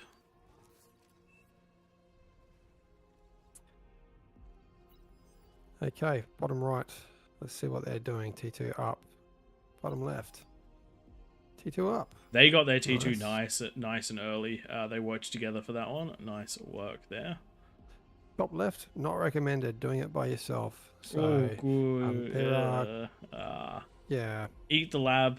You are the eco positions. You really need. You really need to work together on this one. Those two labs have an ETA of next year. Yeah. And in particular, eat the lab. Do not build the units. Do not pass go. But do collect the $200. Yeah, I do like prioritizing the vehicle lab because those T2 constructors will be able to get to their destinations a lot faster than the little old men that waddle across the map, being the T2 construction bots. Very, very slow units. Slow indeed. Does look like Self-destructed. it does look like Shadow is starting to get their fusion up, but they're grabbing themselves a metal storage so they can eat that T2 lab in order to fund the fusion reactor. Do bear in mind, with a 50% bonus, you get about 4,500 metal back instead of the 3,000, so you do need to have that, or it's going to overflow to your team, and you're not going to be able to pay for your APHIS. Grabbing yourself, one of the things we did see in the previous maps was a lot of handing out of T2. We don't see that as much in Raptor Crater, because the distance they have to go is further, but also the amount of mechs available to you, the amount of metal available to you, it's definitely worth building the lab and reclaiming it for that 1,500 bonus metal. We see the first of the advanced construction turrets coming up now for Shadow in the Sky. Only building 2 T2 constructors. I usually like to go 4 if I do this position, just to get to each of those metal extractors up a lot quicker, get them upgraded to T2. That is going to take quite a while. They do have the build power around them, which achieves a very similar thing. Yeah, there's the ones on the bottom right, no build power there, so they will take quite some time. I don't know what's going to... It's not so much just tapping and moving on in this instance here. But still, very strong eco. First fusion about to come up, sub 8 minutes. Are there any fusions for the peasants? There's some started. Top right, bottom right. Yeah. Fusion's coming up for every corner, Except the top left. pretty much every corner. Just 3/4 of them. Just 3/4. 3/4 is good enough. Good enough is good enough. Hot tip for the peasants: if you aren't building units right now and you are anywhere near the center of the map, do so. Change of tactic. We have seen so many times peasants win if they just build units before the 10-minute mark. We do say It'll rock up aggression with 20 is units. good. Then it gets very hard to hold every single point at the same time. Yeah, Today- almost no units out. So I don't think that we will see peasants breaking any early lanes. And you know what? Like, there are some lanes here that just have absolutely no defenses for the kings. So you could win straight away if you were putting some pressure on. Good day, Timmy. 2 shots. Glad you're enjoying the nice, beautiful afternoon weather over in Ireland.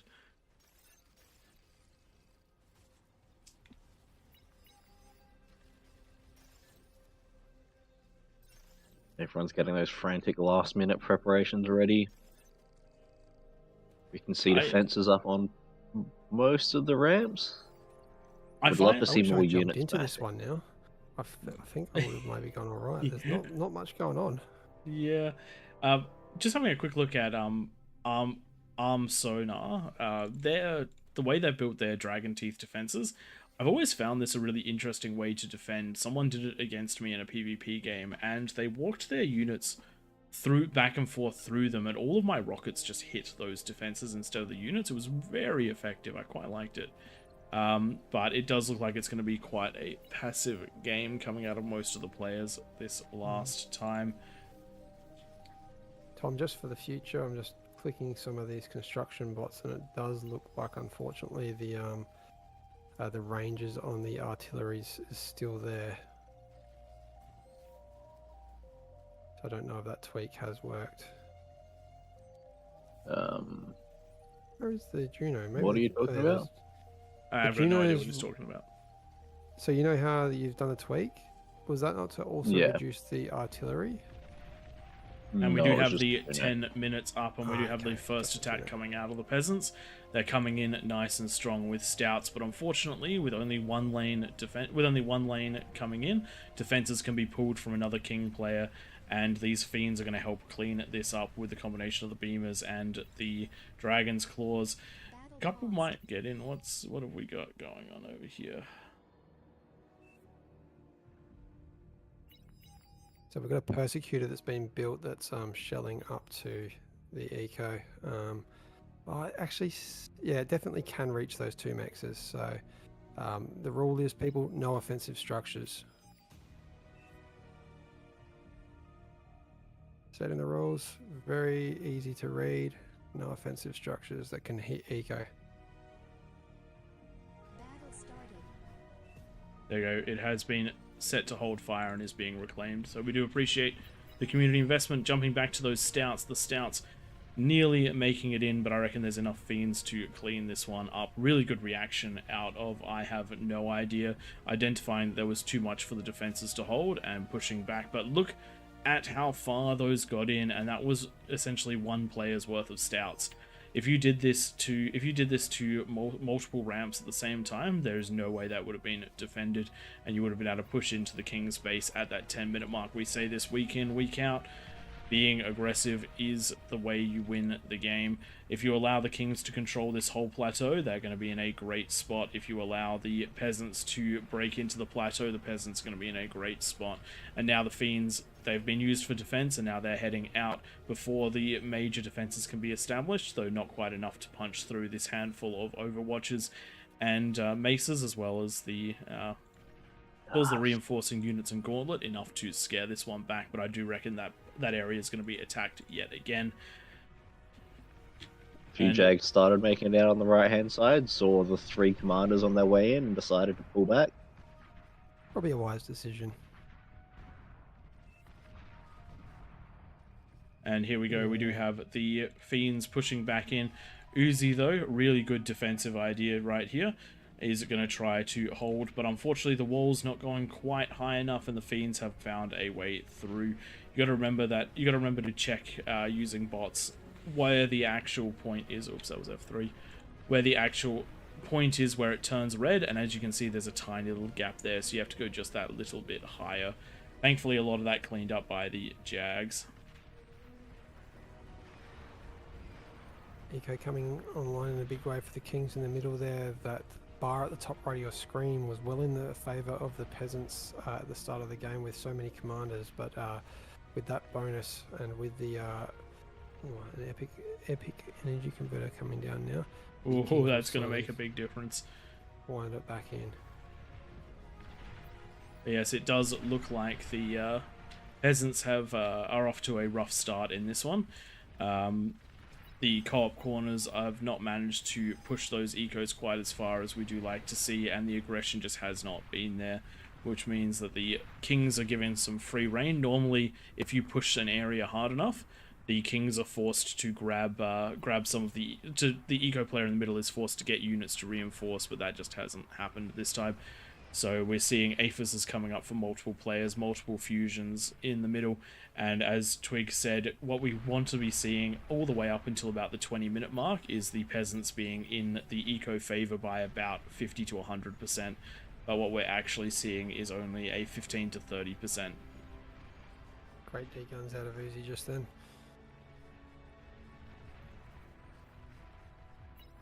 It is probably the most stale start to a King of the Hill Raptors Craters that I've seen. We've got a few fiends pushing in on the top right. They're not going to get through all those defenses. Those Sheldon's in the background Would love to to help see clean them them. up, but the Mausers are also supporting, so they might slowly whittle away at these defenses.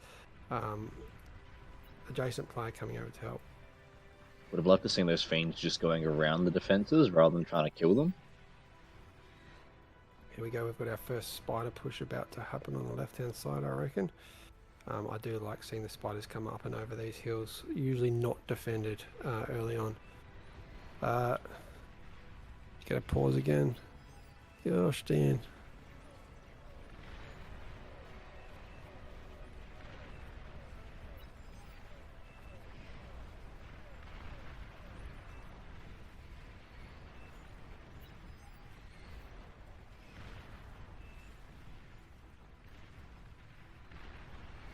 Looks like that We need to get a artillery pause is of the being game. reclaimed. Commander destroyed. Oh, it's the one on the other side as well. Commander has died. Yes, unfortunately, it works really well some games, it doesn't work really well in other games, which is just the way of things. We do our best to try to keep it managed, but unfortunately there is no mod tonight to just delete them, so it's Yeah. just us. We don't have the powers to change it. There are workarounds. Do what this player here is doing. Build some ambassadors and drive them up to the edge of the cliff and shoot down there. That is totally fine. The reason we don't do the static defense, man, I have no idea. You're really going to turn that on hold fire. Yeah, Thank you he turned one finally. off and then missed the other one, but that's now on hold fire. Yeah.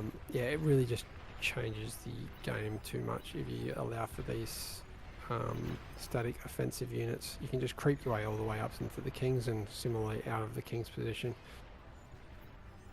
That is the reason we turn them off. And Tom, just so you know, I think one of the tweak modifications reduces the range of the persecutor and the gauntlet and the agitator. There we go. Those termites have been pulled on the right hand side. Clearing out Whereabouts? that Ping that, wind. please. Sorry, left. Ping the termites. Ah. Left on my Yep. other right. It is getting late. So so with the termites pushing up, this is going to be quite a rough position for the peasants. Termites are supremely tanky. Like for a unit that has the ability to walk up a cliff, it has a lot of HP. Unfortunately, they're not being microed to the truest of their extents. The com managed to get a few, and we do have some banishes cleaning up a few more, but that is a high ground position that has been taken out nicely. As an example of what you can do to, as a good example of how deep you can build these defenses, you can see that Nemo in the bottom left has two of them that are far enough back that they are Speaking not about targeting any buildings, they're just these being used Jags. defensively. Bottom left, Jags into the punching on in. kings. Oh dear. And great to see them continuing on. The comms nearby, they're going to get at least one of them. If we can get But- to this build power, it won't chain react though. I forget. So this Yeah, is one like of the the eco- areas where going Cortex as the eco player is really strong, because you can have a series of twitches out that help you do things, but if you need to swap over into defenses really quickly, you can throw down fiends using the twitches. Just something to bear in mind if you're ever in the eco position and want to Similar help the if, team like that. Armada does have the console. Yeah, what can the console throw down? Let's find a console and tell. Well, you won't tell find a ourselves. console because everyone went bots, and they have butlers, and butlers can't throw units down. There's printers. What is happening? Why are we going to pause? Battle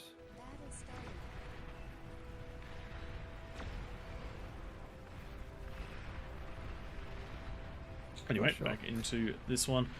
So this one is T3 out. always a little chaotic with a lot of players in, and we also get a lot more people with a bit less experience as the night goes on. just based on those times.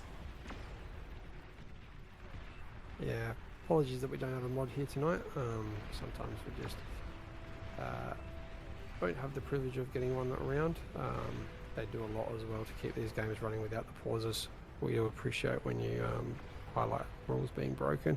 And of course players just join these, and sometimes there's that ESL barrier. And don't understand the rules. These demons doing some work, taking out these ticks. They are going to come across a few mines though on the bottom left. Yeah, when you see a push like this, you know that they're not going to live, but you're basically punching out to see what you can get. You know you're going to take out some defenses, and the next time you send something up there, there's a good chance that they'll probably make it through.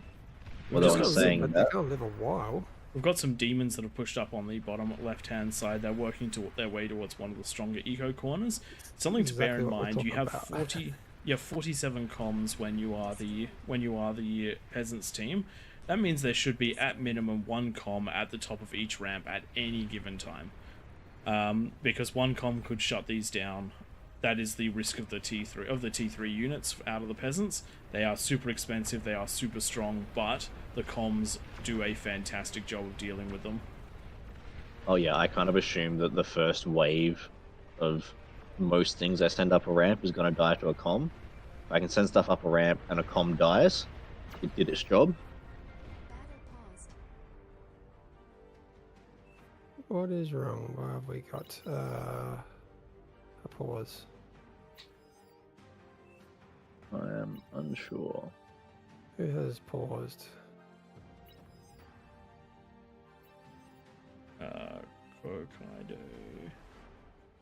is Where being is a killed pulsar? by a pulsar.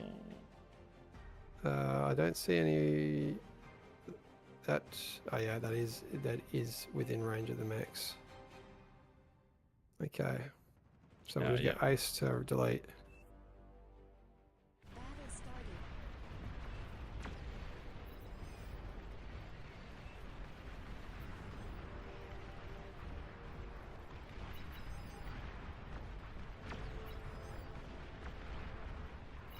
I should probably be slightly higher up that ramp so that it can't hit the max.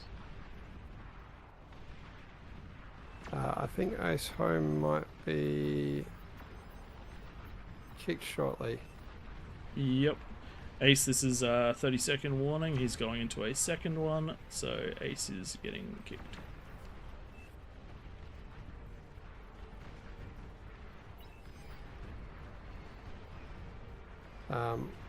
When we do kick, if someone that knows what to do to delete those, just Control D on them.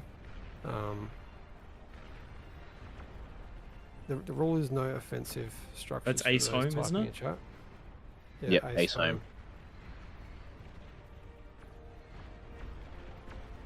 Alright, can someone please take Ace Home? And there we go, that has been taken out, so we're all good there. I think I just saw that Nightmare might have joined us. Nice, nice. Just in time to take over the lobby at the end. Or at least someone said hi, Nightmare. In the chat. It does look like Nightmare is here. Thankfully, hopefully he will catch up soon, and he'll be with us to catch the rest of the match, hopefully deal with any sort of issues that we pop into. One of the things which has been great, I just want to bear in mind, this is our 4th game for tonight, and this is the first game with a rule break. Yeah, everyone's done really good to stick to them. Yeah. There's probably something to do with the time slots as well. Those we do hold these at the exact same time, and this is punching on the later slot. So a few extra players that don't usually play this are in this lobby. And you're all forgiven. People don't see the rules and they don't abide them if they can't see them. But we just need to keep the game moving on without giving one team too much of an advantage. So we do have to, unfortunately, remove the odd player if they just ignore. We do try and update things every so often, like with some of the tweaks, so that we've got more build power available with less unit cap for the kings and some of those sorts of things. So we're slowly trying to make improvements as we go. Yes, yes. But the balance is always interesting when you've got so many players and when you've got the top tier of the bar community jumping in and switching teams, trying to get that balance can be challenging, to say the least, definitely at can be. times. As we've seen tonight, Cookie Destroyer has been a significant factor in these games, as well as I Have No Idea making some absolutely dominant plays regardless of where they are tonight. They definitely do make it hard to balance, because if you try and balance on just one or two corners, then you disrupt everything for everyone else. Alright, we've got a pulsar being built just by Hello World on the top right. If someone can ping him to stop building that, he obviously can't see the chat. That's going to be breaking the rules, that one. Yep. Or if Nightmare's back in the game, maybe he could delete that at the top right. I don't think he is, I can't see him in spec.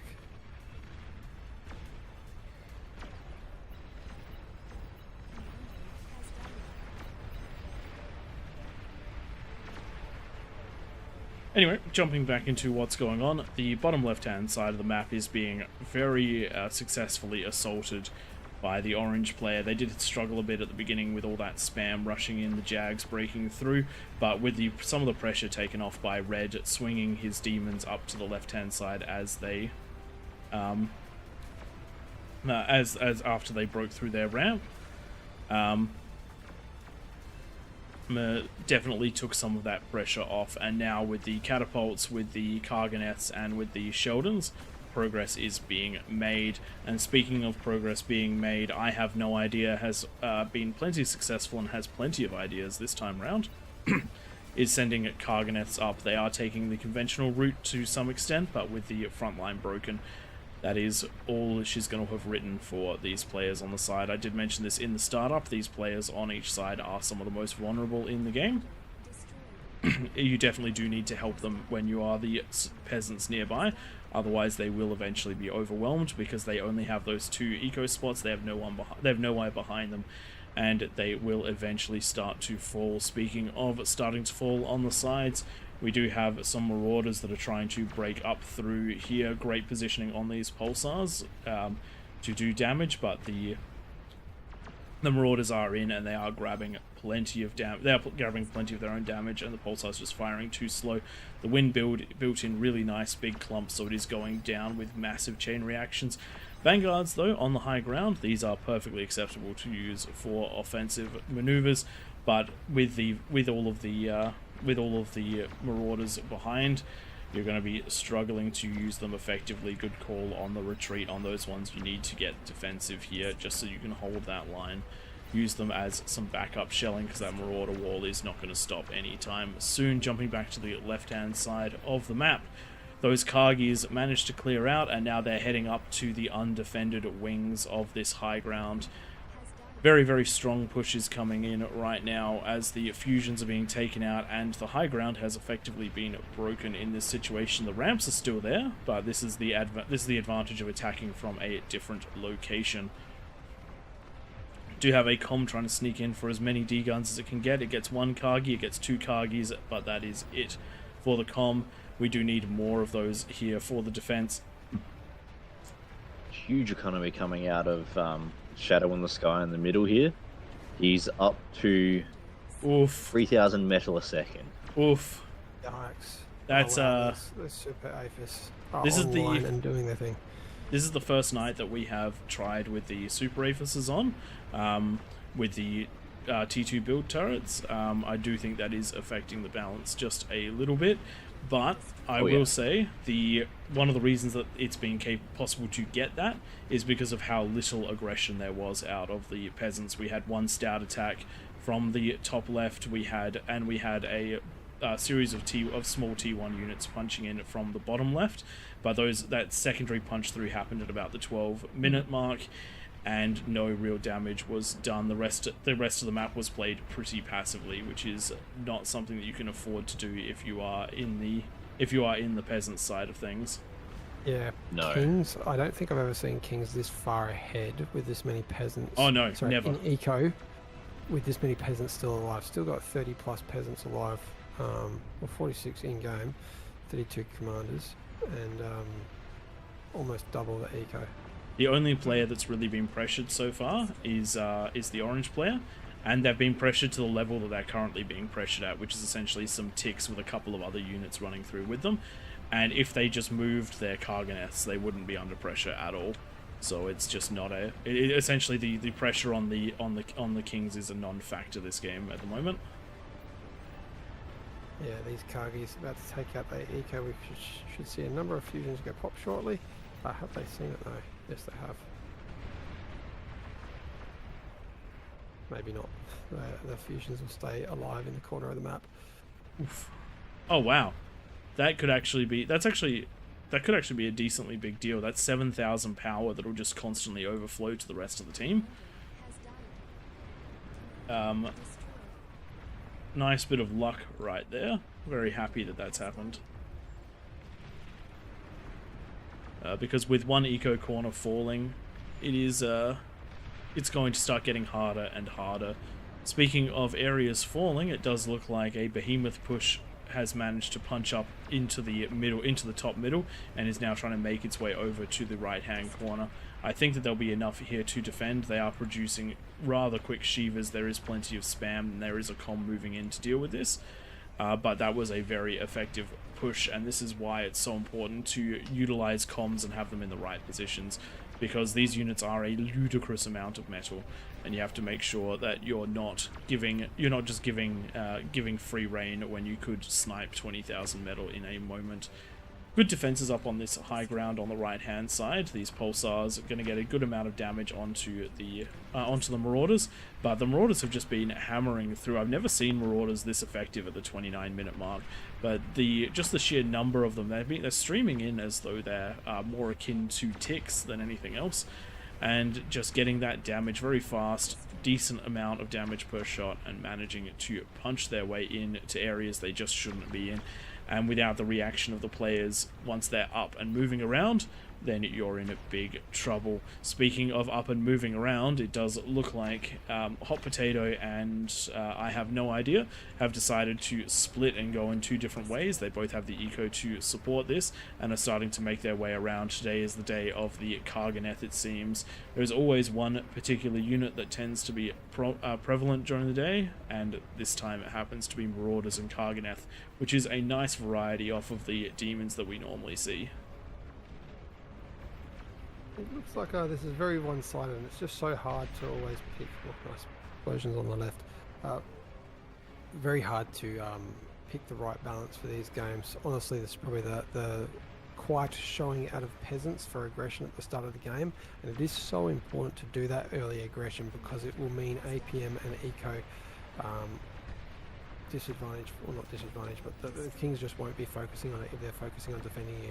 If you left 9 Kings just sitting there ecoing like we saw in this game, this is what's going to happen. You're going to have all of them on T3 quite early, and no real threats to them falling. Exactly. Every Aphis that goes up for the Kings is plus 90 metal. Every Aphis that goes up for the peasants is plus 40 metal. Do the maths on how quickly that scales out of control. I'll tell you, it's plus 200% after 30 minutes in eco. I mean, look, the middle of the map Shadow is an outlier in this case. There was no pressure put on Shadow at any point, which means that those super Aphis could go down, and then nothing really had to be thought about, just overflowing to the entire team. There is no way the team can spend 11k metal, which is why everything is going down so damn quickly.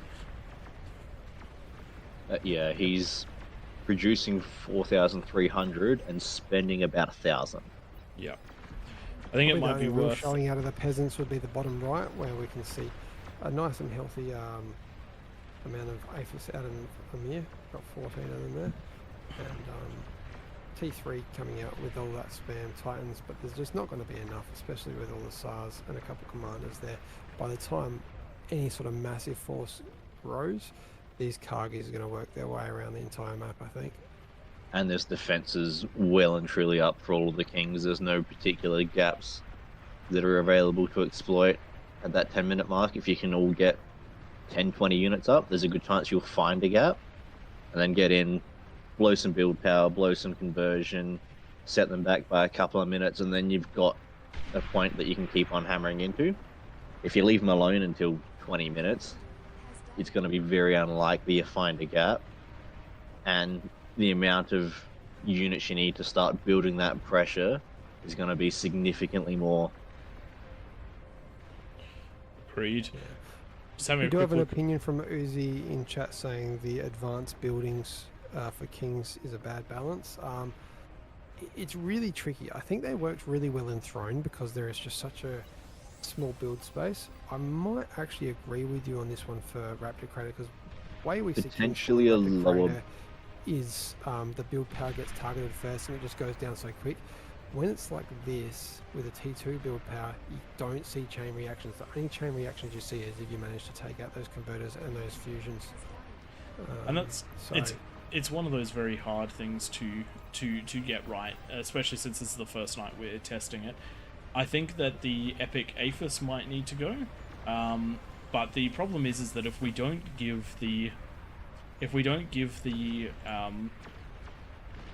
away those T2 build turrets, the amount of buildings needed detracts massively from the capabilities of the kings. So we might need to find a balance where we look at potentially weakening them so that they do chain react. There will be changes over time. One Yeah. thing that has been discussed is that there will be the potential to imbalance the unit cap for the teams, so it will be even. Instead of every single player having 516 unit capability, such as the case of this game, it'll be the kings get 10,000 units and the peasants get 10,000 units, and that's that. So that spam's an option. Obviously, yeah, that'll come in the probably more distant future. So for now, we'll just do our best to balance it out. make But yeah, things we'll keep work. looking at tweaking the units and see if we can find a nice balance. I mean, I can tell you if Cookie Destroyer and a few others of the usuals were in each of these corners, this game would probably look very different. And that was the next big part. This game is not represented. This match is not The represented. Kings would have won this one regardless of how it was set up, Yep. because of how little pressure they had in the first 5 minutes of the fight. Yeah, this one was when the Kings overtake the peasant eco in the first 15 odd minutes, the Kings will win the game, unless something drastically changes. And again, as we saw in the previous game, something can drastically change, like the base chain reacting. But unless something like that happens, the Kings will just take over, and that's the and that just comes down to player experience on each team, player decision making, and again, we say this again and again and again and again and again, the aggression. There was absolutely no aggression headed to, well, not absolutely none. There was not enough aggression headed towards the Kings at the 10-minute player mark. sent in those stouts and they almost got in. I know. And, and just imagine if four players waves did of that? stouts had gone down, if stouts had come down there, and there, then I have no idea couldn't have sent his fiends up to deal with Hot Potato's problems. Hot Potato would have had 2 problems instead of 1, and Hot Potato would have died. And all that was 20 stouts. I mean, I've Yeah, the died Kings have to- only had 1 problem at a time to deal with. You can give them 5 or 10 problems to deal with at once, then they start getting stretched significantly more. Yep.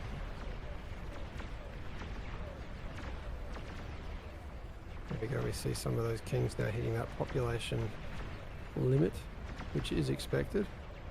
And that's where you start trying to go for behemoth spam, because that's a legitimate strategy. Oh, have we turned on the overflow? Tom, we got to turn that off. What's that? The resource, what is it called? Oh, no The resource spinning. wasting. Yeah, we can't have that that on. That's instant wasn't- titans coming out right now. That wasn't turned on that I was aware of. It's not.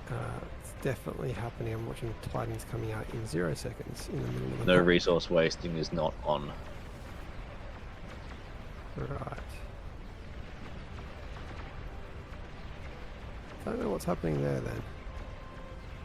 Yeah, no, it's not on.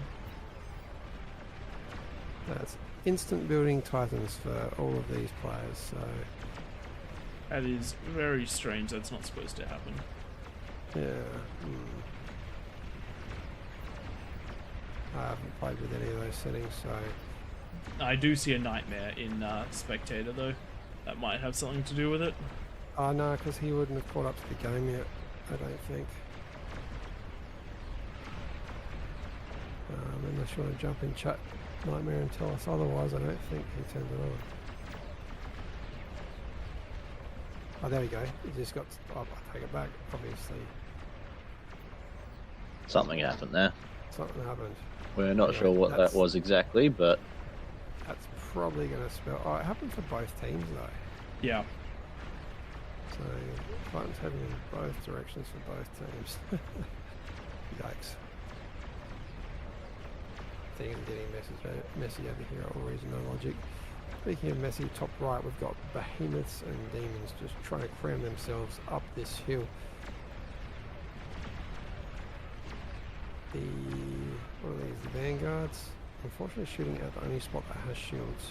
When you get a chance, Nightmare, I've sent you a message in Discord. It's not important for this stream, but it's definitely something to look at moving forward.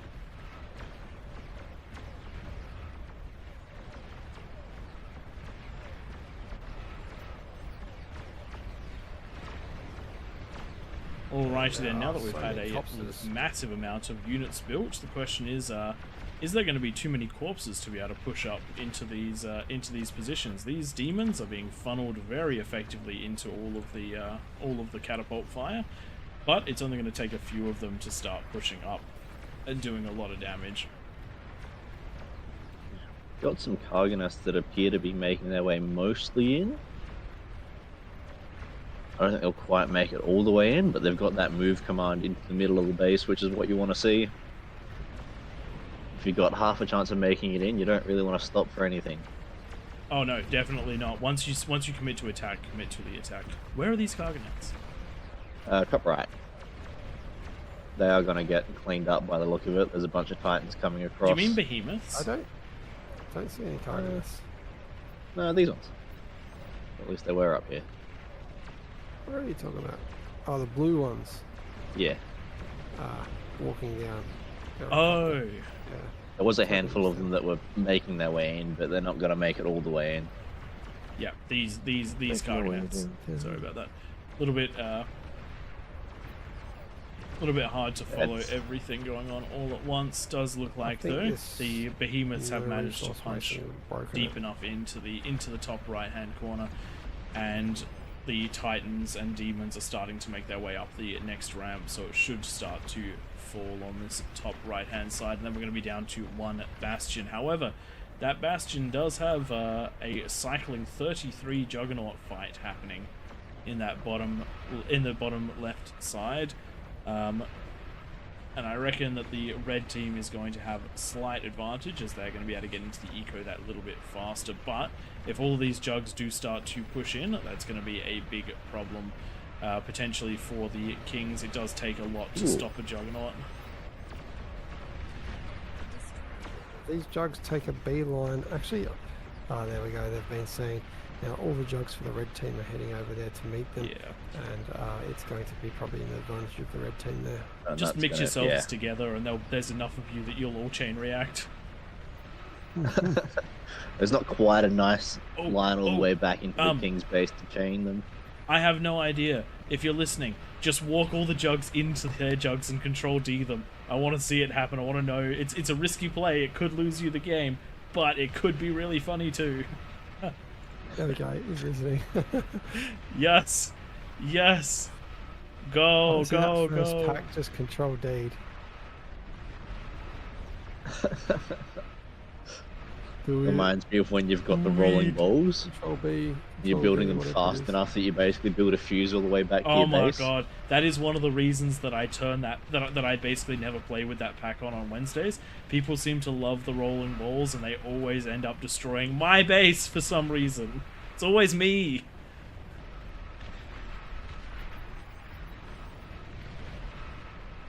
Oh, we've got Control D on some of them, but I don't think they're in quite the right position to get the Control D off. They're going to detonate their own jugs. But a good explosion nonetheless. We do like that. Thank you very, very much for doing that one. 5 Behe's trying to beeline it to the middle of the map, and they're not actually doing too bad. Without a considering there are comm, no these will get commanders deep. there. Behe's are super strong, and we've seen this in the past, where it was, I think it was 2 Behe's and 2 Titans, nearly made it all the way into the enemy base from a position just like this, where it was one You know what corner it is, left. like, there are there's 6 Behe's to the left though. Of them. Yeah, but the 6 Behe's to the left aren't doing anything. Come on, I've got hope. Good reaction out of Shadow though. Putting up all these pulsars, got 7 of them, just doing a really Oh, short amount of time. No worries, Nightmare. It genuinely isn't a big deal. It was just some stuff that popped up that we thought it would be worth having a chat about, because we love the game mode and we want to make sure that everyone does too for a very long time. So by taking some confusion out, I think that'll just help with everything. But look, they're not that far out from hitting an APHIS. You're right. And if you hit one, you've hit, Hit everyone. one. They're not going to get there, but they're going to miss by like 10% of the distance they needed to travel.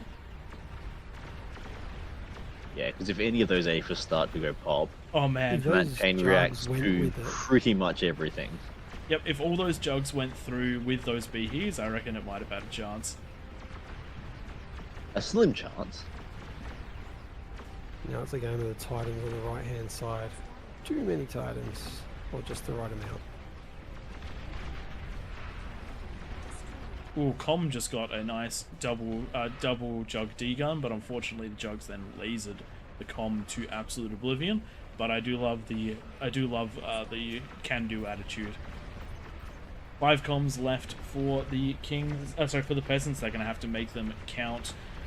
One comm could technically take out half of these Titans if you get it just right. But There's going to be a big boom on the right. yes. And this is why I want them in here. Do you not understand the glory of the Super APHIS? It's a good time, but yes, balance does supersede it, and we'll take what we've learnt from this one, which again is a bit limited just because of. Oh, nice. Mad chain reaction. I love it. We will take what we've learnt from here, and see, and then we'll go from there and try and make some changes to the tweaks for the next one until we get it just right. I think it'll probably be that we run it with a slightly lower bonus for the next one and see what happens. I genuinely think that if we can tweak the health of the T2 turrets down so that they chain So they react, can still chain react. I actually reckon that might be the balance point. That's a great idea, actually.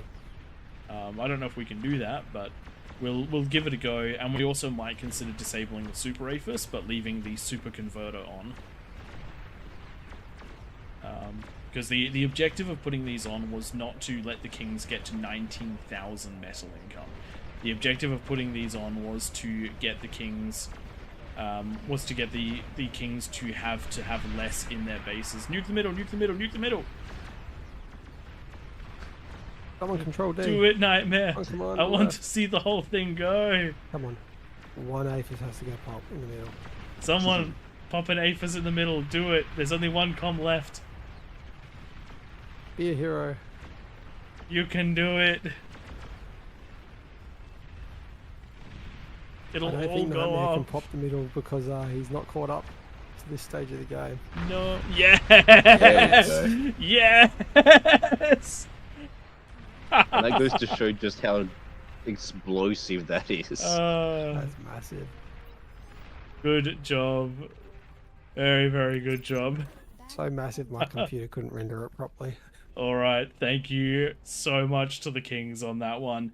This one definitely was this one definitely did scale in a crazy way, but we do thank everyone for playing on this one. I'm just going to quickly have a look at those graphs because I think this will be crazy for the energy produced. As you can see, 3 of those kings with the super aphis just exploded, absolutely exploded. And looking at the damage dealt, actually really good damage dealt out of the peasants in that later half of the game, but the early game was just dominated by the kings. All right, on that note, we're going to set up just a regular PvP game to ship you guys out, and we will catch you all in the next one as we go. Thank you to Nightmare for jumping in towards the end and for jumping in at the beginning to help us out. Thank you to everyone who has been watching and everyone who has been commenting. We do appreciate the interaction, and if you can give a follow and a like to the channels that you're watching on, please do so. If you want to jump on, give us a follow and a like and those sorts of things on our channels, also please do so. I've been Pradeth of AllReasonNoLogic. Joining me has been Tank Tom and Twig, also of AllReasonNoLogic. You've been here for King of the Hill, and if you want to join us in the future, we do have we do stream on Wednesdays where we can be much more active with you guys in the actual Discord. Hope to see you all there. Thank you for playing, and that's it from me. I'll let the other guys have their little sign out, and then we'll end the stream. Yeah, thanks everyone for joining. Always fun to host these, and stick around for Nightmare. It looks like he's going to host one random game at the moment on Hooked, maybe. That'll be interesting to watch. I might watch that one while I have a snack. We will go and raid another channel. Nightmare, if you wanted to do that for the official, I'm going to do it for the AllReasonNoLogic handful of people that are still around. And we'll see you guys next week. Please hit those likes and subscribes. We really like the support. If anyone wants to continue the King of the Hill fun, I believe we've got a video that's gone live in the last half hour or so. Should be one of the games from last week if you wanted to check that out. Actually, yeah, if you are up, do check out last week's King of the Hill video. That was one of I really enjoyed that one, because that one is the throne match, I think, isn't it, Twig? I believe it was. Yes, it was. That was a really good one, actually. I had a fantastic time. I'm one of the kings, and I got to do all the things that I wanted to do in the game, which made me super happy. So if you want to see me just having a good time in the match, and I think probably a pretty good time commentating it as well, because I remember having a good time in the match, then please do jump on and watch that one. All right, guys, that's it from us. Ratings happening now, and we will catch you next week, or on Wednesday if you join us for the Verse AIs. All right, thank you everyone, and we'll catch you next time.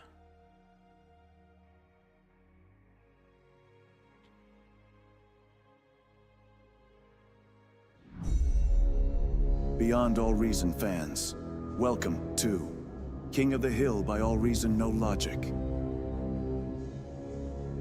Experience 2 or more teams facing off in epic scale warfare, where the Horde gang up on the Kings of the Hill.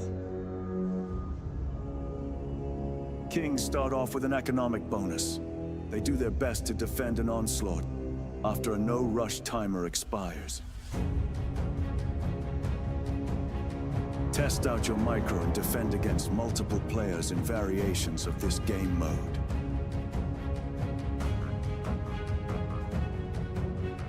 Or be part of the masses. Team up with your allies to topple the throne in a glorious victory.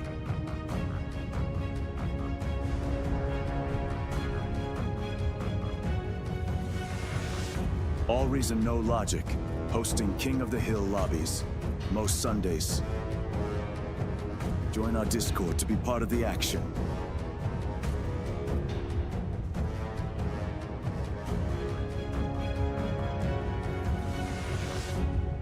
See you in game, Commanders.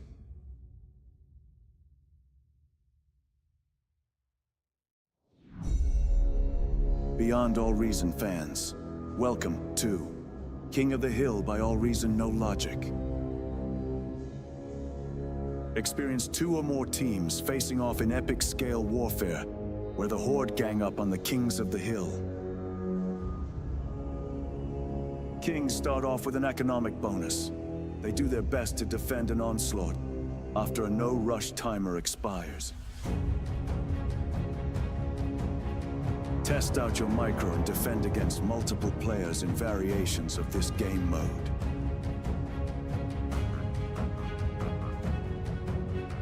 Or be part of the masses. Team up with your allies to topple the throne in a glorious victory.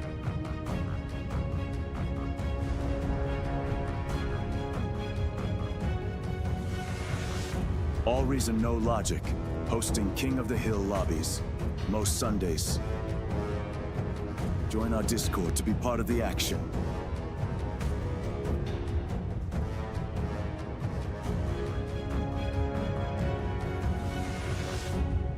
See you in game, Commanders.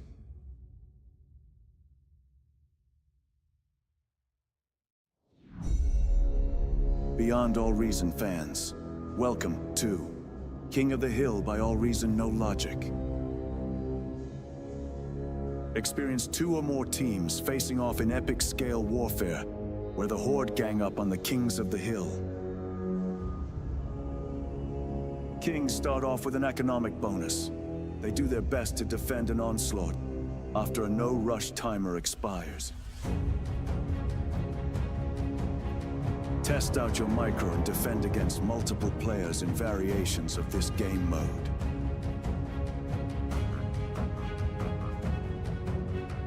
Or be part of the masses. Team up with your allies to topple the throne in a glorious victory.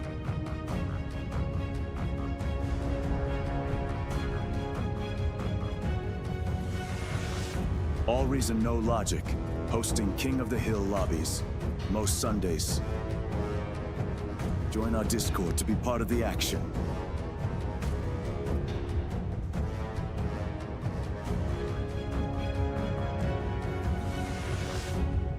See you in game, Commanders.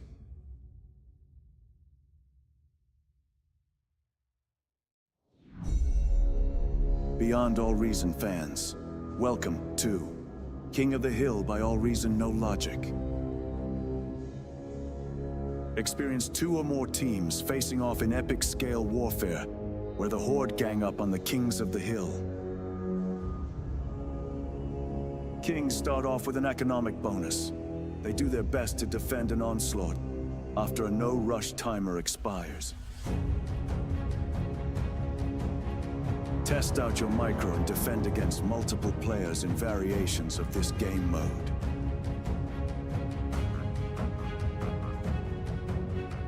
Or be part of the masses. Team up with your allies to topple the throne in a glorious victory.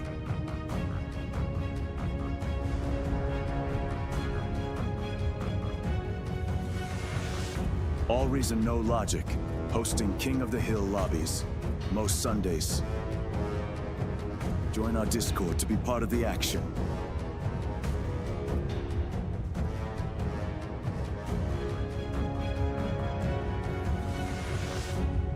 See you in game, Commanders.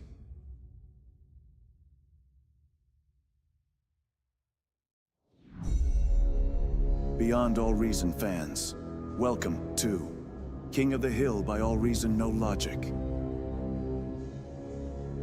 Experience 2 or more teams facing off in epic scale warfare, where the Horde gang up on the Kings of the Hill. Kings start off with an economic bonus.